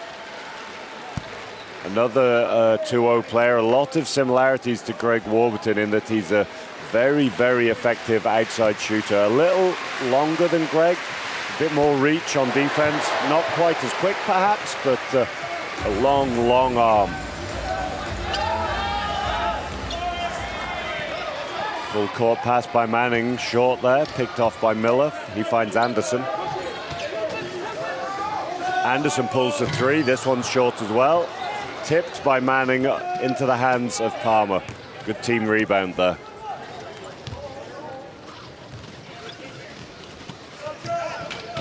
Fox double screen here for Marsh. Fox and Manning there setting the screen. He dribbles through, really nice ball control, dribbles through, finds Manning on the inside, but that's tipped away by Anderson. Marsh and Manning have played together for years and years at a number of clubs, most recently Albacete in Spain, but Santa Stefano in Italy, amongst others. They've known each other since they were kids, so they know each other's games inside out. Marsh finding Pratt behind the screen. He threatens it, waits for the jump to come. 1 second on the shot clock. Again, spinning through the contact. Looking at the referee for the call, doesn't get this one, got one very, very similar earlier in the game. Maybe just questioning what the difference was on that one, but Manning picks up his rebound, gets fouled, putting the shot back up, and Manning will go to the line again.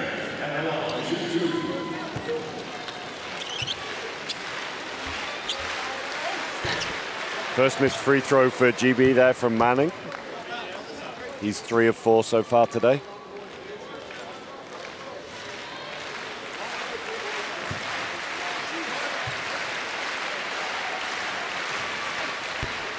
Second one's long as well. He picks up his own rebound though, and rather than trying to put up a difficult post-up, recycles it back to Pratt, who finds Marsh on the three-point line. He's just short with that. Gets his own rebound though. Kicks to Pratt. Hard jump by Dallaire.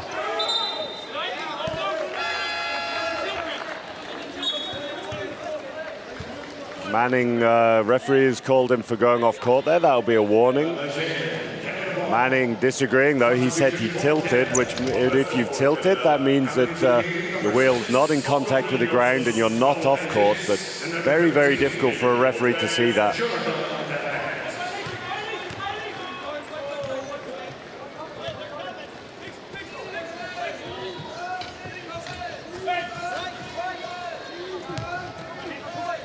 Gonchin bringing the ball down. He looks for the three, pulls the trigger. And that's good. GB needs to get out a bit earlier there. Fox was coming out to him, but not really coming out to stop, more just to be a presence. Needs to be maybe a little more aggressive in his jump and getting more to the foot plate there. Pratt knocks that one down. Great screen by Fox there. Again, we've seen he broke out on that last defense. Got that screen position that we saw in the first half. Makes it so easy for his shooters when he establishes that position early. Palmer just beaten through the baseline there with Tyler Miller curling Anderson through. See the battle between him and Manning going on here. Locked down in the corner, trying to pass it over Fox to Hedges, who's rolling off court. Big rebound by Manning, and GB off to the races if they're quick.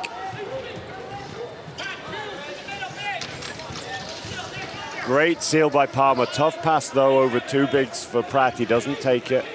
Finds Marsh, though, behind the screen. Well protected by Manning. That shot's just short as well. Fox in there fighting. That's where you can see a development in Ben Fox's game. A few years ago, he would have gone in to get that rebound, all guns blazing, possibly committed the foul. This one, he's just reached in. He's tried to get the steal, but he's more concerned on making sure he gets back and plays a solid defense. Shows a maturing of the player there. Hedges struggling to get a shot off here over the long arms of Manning. Canada don't get a shot off, and Anderson passes the ball out to the referee. Little frustration perhaps there from Anderson as he comes out of the game, and young Reed, the 8, comes back into the game. His debut Paralympics, the 22-year-old, plays at the University of Texas in Arlington. Terry Bywater checking into the game for the first time as well. He feeds it inside to Fox. Foul on the catch, though. Terry Bywater at his 7th Paralympic Games. Longtime member of the Ilunion Club in Spain. And one of the greats of this game. 7-time Paralympian, I say again. One of the greatest shooters GB at least have ever seen, and one of the most clutch players as well. If you need a three-pointer in the last minute, Terry Bywater is absolutely your #1 pick. Kyle Marsh there with his first points of the game, knocks that one down. Very, very composed from the baseline. Jump by Palmer out on Gonchin, not wanting to let him get another 3 off. Very, very small lineup here comparably by Canada. Difficult for them to get any mismatches off. Post up from the outside there, that's just short. Offensive rebound though from Canada. GB don't want to be giving too many of them up.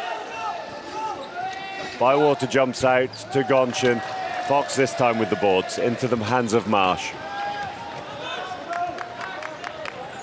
Bywater taking his time, just hunting the mismatch. He knows exactly where he wants to score from, and it's either going to be threes or mismatches ideally. Strong screen by Fox. No jump against Pratt, so he pulls the trigger. Comfortable shot for him. Doesn't quite drop, but comfortable look for GB. They'll take those all day. Hear the communication from the benches telling Terry Bywater, make sure he makes chair contact. Terry Bywater, one of the greatest scorers the team has seen, but obviously he doesn't have the size of a player like Lee Manning, so a very, very different type of forward, and where Lee Manning can really play space and use these long arms to pick off passes. Manning doesn't have Bywater doesn't have those genetics, so needs to really focus on the chair contact. Big pass over to Gonchin, fades away over the long arm of Marsh, and that's good as well. That is a beautiful shot. Nothing more Marsh can do about that. He is all in Gonchin's face there. Long hand up there. Shot just dropped. Sometimes the offense is just too good. Fox setting the pick for Bywater. He works behind the screen, has a mismatch if he wants it. That shot's good. Terry Bywater, I believe I'm right in saying, yet to miss a shot this tournament. First points of the day for him. Pick on Fox, just a bit of a lack of communication between Bywater and Fox, giving up that picking position. Fox picks up the rebound though. Shot off target for Canada there. GB taking their time. Pratt driving. Very, very jazzy pass to Kyle Marsh. Kyle had just relocated though and wasn't found.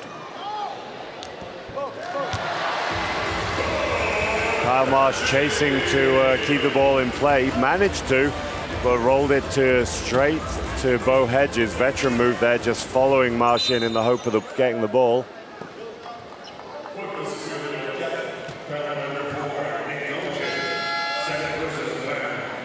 Phil Pratt drawing another foul there. That's a third foul he's drawn today.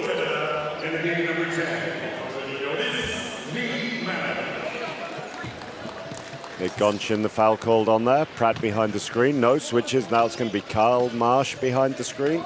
He pulls the trigger. That one's short as well. Radar just a little off for Marsh today. He's knocked one down really nicely. The others have all been a little short. Just needs to lift his shot a little. Numbers for Canada here. Hedges pulls the trigger early. Unconscious shot there from Hedges. Had the transition, but knew that if he took too long, GB were going to recover on him. Trusted his free throw range shot. Fox knocks down another and one. Soft touch on the shot there from the 3.5 point man.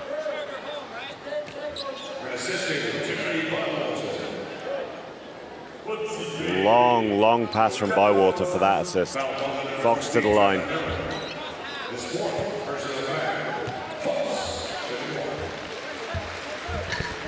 That one rattles in for Fox, and you could see the faith that GB have in their teammates from the free throw line there. No one even lining up for the offensive rebound. Such is the confidence that Fox was going to make that shot. Press from GB to end the quarter, not wanting to let Canada get the last shot. Prayer from Gonchin from the corner of the half.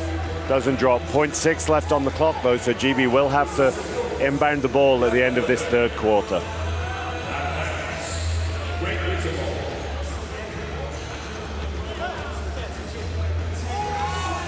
Long pass by Bywater into Pratt.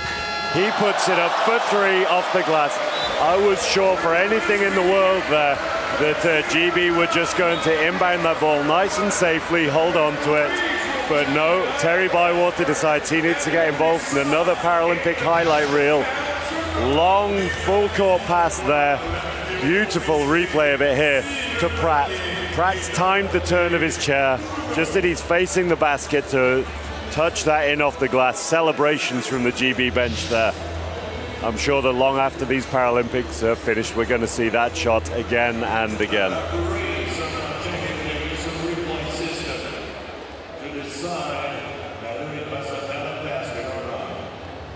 Just hearing over the PA that loads of statistics are coming up here. The referees are just double checking if that was a valid basket or not. GB have got the basket. Referees have confirmed the basket was good. So the score does stand. 74 points to GB, 48 points to Canada.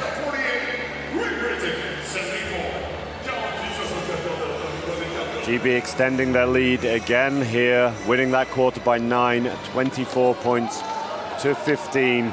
And the scorers for Great Britain at the moment: Phil Pratt on 20 points, Ben Fox on 13, Lee Manning 19, Abdi Jammer chipping in with 8 points as well. Take a quick look at the statistics for Canada. Colin Higgins with 12, GB doing very, very well to limit his output today, just getting 9 shots for those 12 points. Patrick Anderson, 11 points, again, just 9 shots for him. 8 points for Nick Gonchin, just 8 shots for him. So more of a scoring spread for Canada, but that's potentially more through the defense of GB, that as soon as the guys hit 1 or 2 shots, they're making sure they're absolutely locking him down and forcing the ball into somebody else's hands. Another lovely highlight play from Phil Pratt there, just fakes a shot, Anderson swings at a miss. And Pratt knocking the shot down on that fadeaway from Gonchin over Marsh.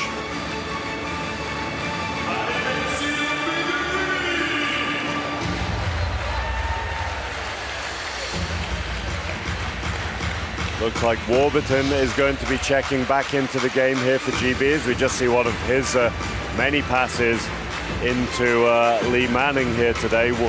Warburton has 10 assists already to go along with his 6 points.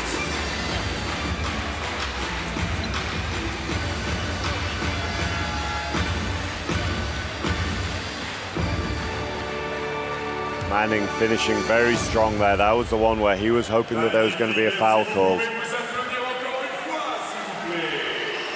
Both teams, without their coaches, just taking the time to have a bit of a conversation, make sure that they're all on the same page. Again, both two very, very experienced teams in the most part, so very able to coach themselves in between as well as having input from the bench.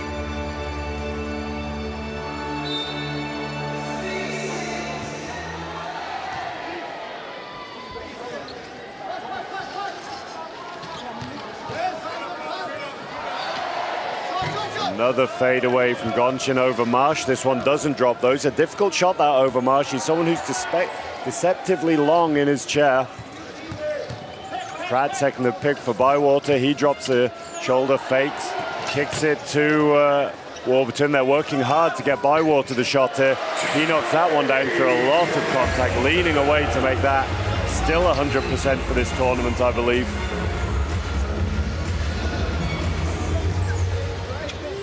Veteran Bywater, and what could be, you never know, but this could well be his last Paralympics, so he's wanting to leave his mark. Mismatch just rims out for Canada. Bywater with the rebound. He's going to slow it down and trail just to see if the three opens up. Canada should be very aware of his threat. They don't jump him though, and this one's just to the right. Good look for GB though. A three-pointer for Terry Bywater is always a good look. Very few situations where you don't want that shot. Bywater extending his defense here. Brown checked into the game. He's hustling up now as well. Long pass, nice dump down from Gonchin. Shot doesn't quite drop though for Hedges. Man out here off camera by Brown, so GB are going to have the advantage of Brown attacking in a minute, I'm sure. We see a pick and roll between Warburton and Bywater. He swings the ball to Marsh. Brown open in the middle. Bywater screening for Warburton, finds Brown in the middle. Nice block though by Hedges. Predicted exactly where Brown was going to put that ball. Fast break and first points of the day for Dave. Pratt again sideways on. We see that pull into the fadeaway, decides not to take it. Finds Bywater. Brown just indicating to the referee he's got his hands in the air, there's nothing he can do, and he's just being pushed through by Nick Gonchin there. Third personal foul on Gonchin. First of this quarter for the team.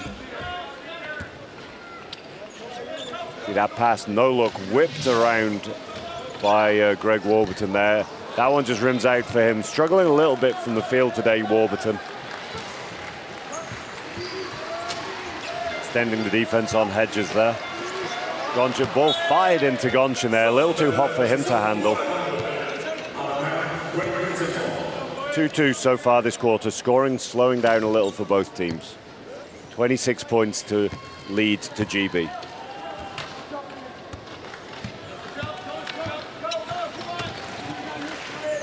Bywater again with that little ball fake, just drives towards the baseline. Marsh is saying, that's my bad, apologizing to his teammate. Ball just slipped out of his hands.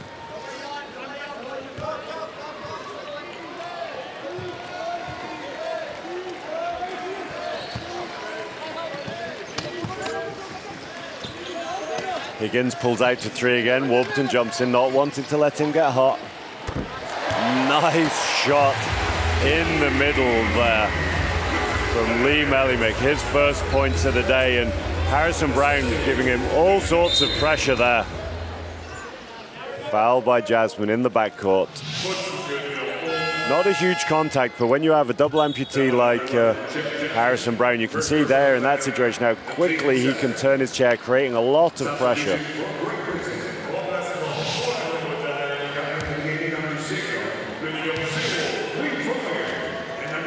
Bywater and Pratt checking out of the game here. Pratt, one who plays very, very, very heavy minutes for Great Britain, very rarely gets a rest, so this is potentially a good opportunity for the coaches to let him get a bit of a breather. They know there are going to be tighter games coming up later. Three from Warburton just rims out. The youngsters, Fryer and Cusack, coming back into the game, and it would not surprise me at all if we saw a press from GB at some point in this game.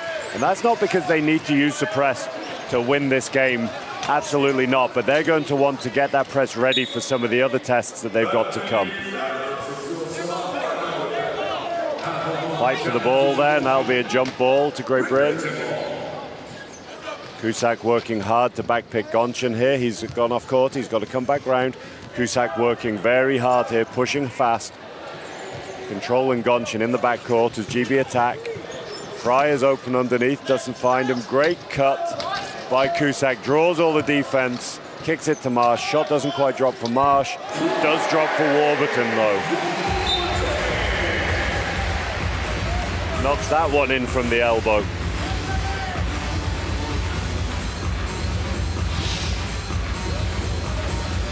So four-man press at the moment, just a line from Great Britain at the halfway line. Not a full court press, just pushing back, not quite concentrating though, and allowing their lines to get broken there.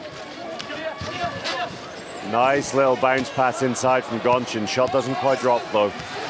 Hedges turns around, looks at it, under a lot of pressure from Brown though, fading away here. Hands all in his face. That's just off the ring, rebounded by Cusack, and he kicks the ball, and GB off to the races here, ball in Marsh's hands. Cusack down the middle, a lot of contact, no call there.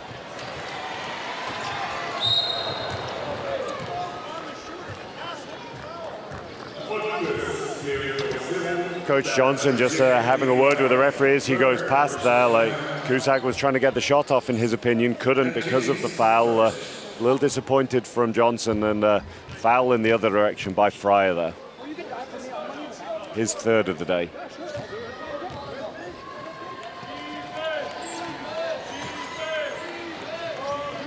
These mics around the court here in the Bercy Arena, absolutely fantastic, giving us so much insight into the conversations between the players. Brown is pressuring out on Hedges, knows how dangerous he is, tips the ball into the path of Fryer. See his speed here. Fakes, drives, nothing called, a lot of pressure.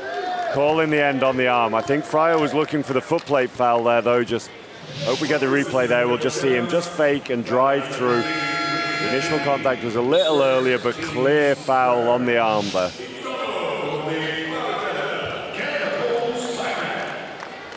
Timeout for Canada with 5 minutes 10 left to go in the game. Very low scoring quarter here from both teams, potentially conserving a little bit of energy for games to come, but you do want to, it's a difficult balance in wheelchair basketball. On the one hand, you want to conserve your energy. You know that this is quite a clear scoreline at the minute with GB leading 78 to 52. On the other hand, momentum is such a big part of sport, not just within the game, but within the tournament as a whole.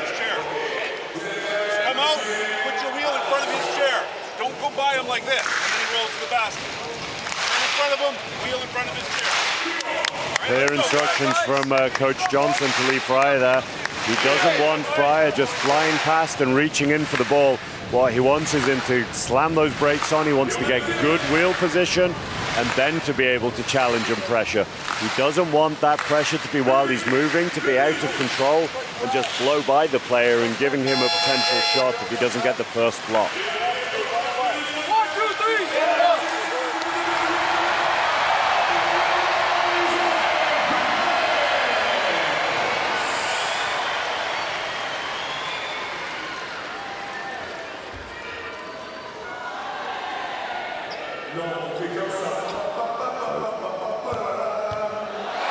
Free throws for Fryer here. First is good. He's 100% for the day as well today. 5 points so far, 2 of 2 shooting, 1 of 1 from the line.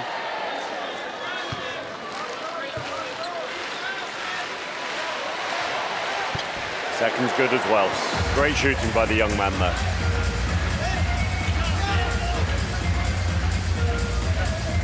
Now we see that four-man press of GB, just Marsh in the backcourt. Marsh not the most explosive of the 5 that are on the court for GB, so he's just playing a little bit of safety there and trusting the speed of his teammates. Jasmine tries to pass the ball into Gonchin, doesn't quite get it. Cusack chasing the ball down there, trying to rescue it, can't quite get there though. That's going to be Canada ball with 5 on the clock. You can see GB extending their defense all around the court here. They don't want to see Canada get a shot off here. The ball's being inbounded. GB obviously have a numerical advantage for a second. Nice pick though. Hedges fading away, rattles but doesn't drop. Nice rebound by Fryer. 24 seconds called, so that ball will come from the sideline. Fryer working hard to get the back pick on Jasmine here.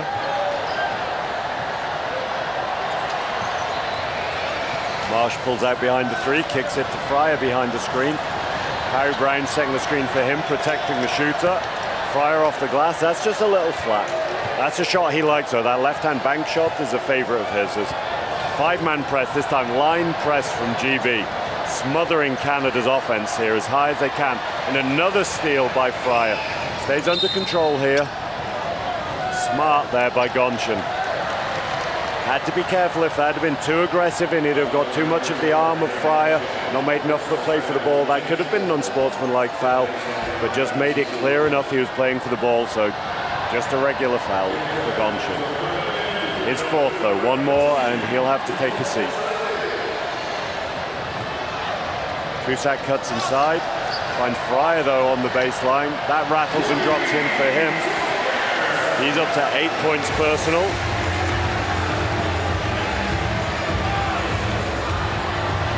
Change to the four-man press this time. Marsh was already up, so Warburton in the backcourt. Took the gamble on trying to get the steal, didn't quite get there, but quick enough to be able to recover. GB playing flat, not allowing the dump down to Gonchen. Really, really cutthroat defense from Great Britain here. Double team just leaves Melimik open again. He knocks another one down though. He's shooting 2 of 3 today, just that one missed layup for him. Marsh open, has a 2-on-1, but finds Fryer on the inside. Fryer looks, checks his shoulders before he knocks that one down, like he's got all the time in the world. Double figures for him now.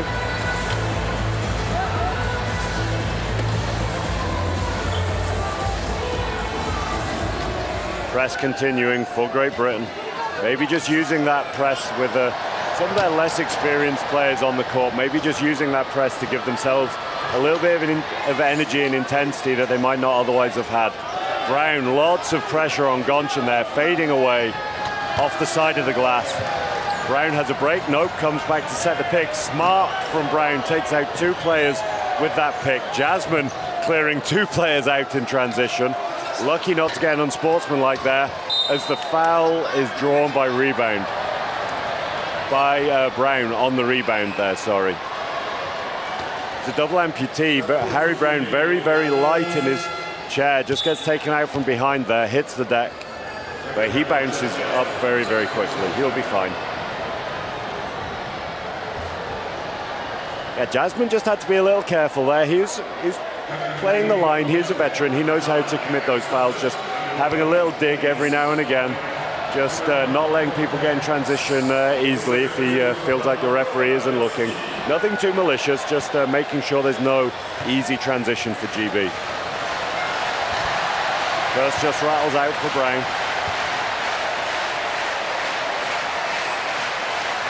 .239 left in the game here, GB up 30.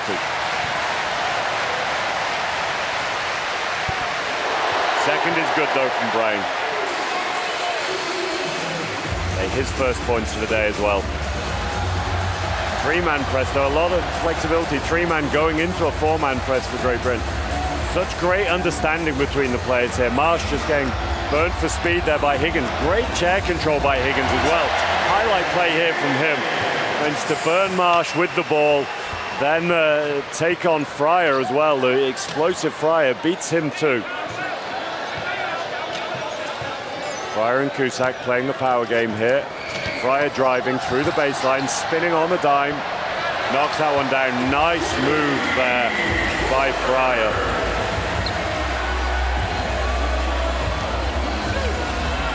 Press continues by GB. They're wanting to keep this energy up. The scoreboard isn't relevant to them. They know they're working on things for further down the line. One of the absolute favorites for a medal here in Paris, Team GB. Higgins at the three-point line, lots of pressure from Warburton. He rotates to Jasmine. He knocks that down from long two there from the middle from Jasmine. His first points of the game. Marsh cuts all the way to the basket, pulls it out though, no need to take the difficult shot unnecessarily. Cusack inside under a lot of pressure, composed, doesn't get a finish to drop though, under pressure from Hedges. 1:15 left in the game here. Good job taking Higgins' momentum away this time, but a big pass inside. Foul there, no. Rebound, fumbled. That'll be Canada ball.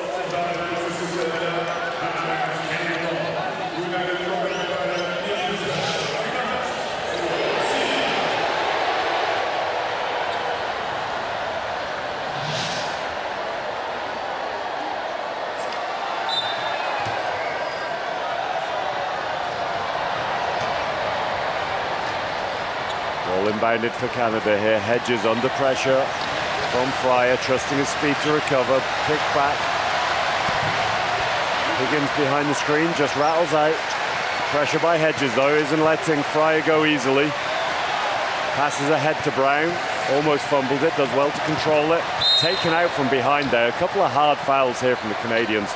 I don't think that was intentional from Higgins. He apologizes straight away, but just a fake of Brown, absolutely beat him there, and by the time Higgins had turned, he was right into the back wheel of Brown, and Brown will go to the free throw line here for two more.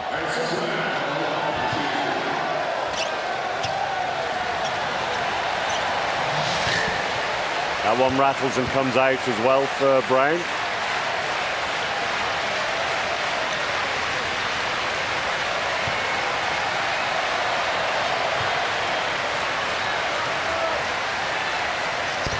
Takes his time with the second, all the time in the world just to take a breath, knocks that one down. Very calm Phil Pratt there on the bench. He has 20 points and 10 assists in this game already. Very, very impressive by one of GB's leaders. Higgins hits the ground hard there under pressure from Cusack. Foul's called. Just Team GB's third team foul though.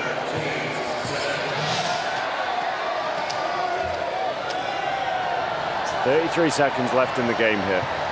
GB lead 88-58.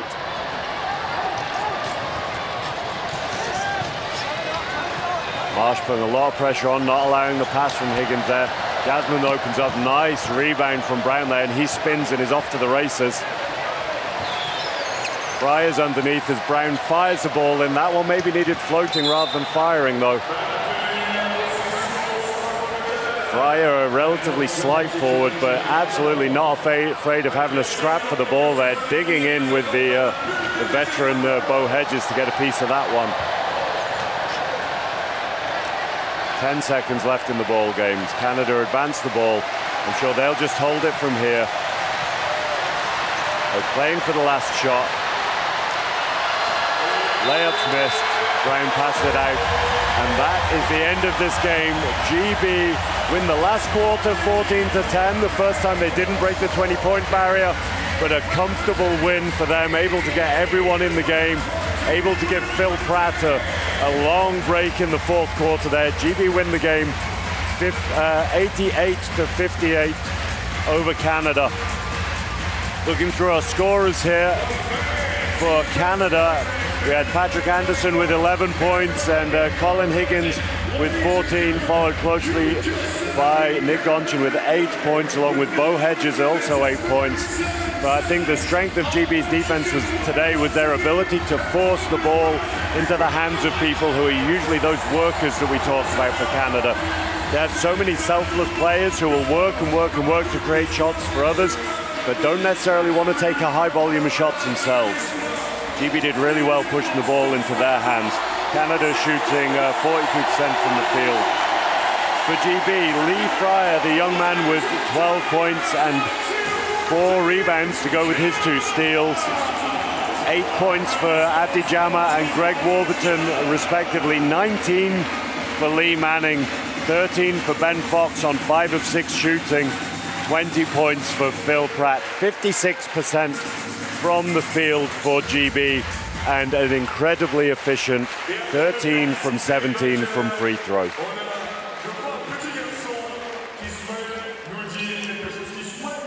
Some smiles, but very calm faces from Great Britain there in the circle as they just take a minute to reflect on that win.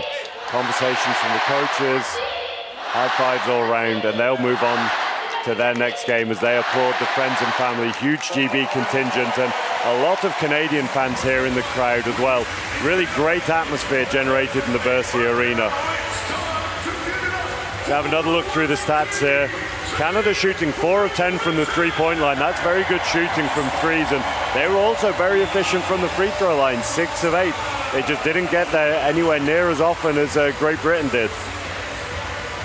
GB forcing 14 turnovers out of Canada, although to be really picky, I'm sure GB would want to cut down their 9 turnovers if they could. So, end of the game here in the Versailles Arena at the Paris 2024 Paralympic Games. GB men beat Canada 88 points to 58.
So that is the end of the first session here in the Versailles Arena. We've seen some fantastic wheelchair basketball already today. The last match there you can still see on the big screen was the Great Britain men taking on Canada. Great Britain, one of the medal favorites here in Paris, coming away with the 88 points to 58 win.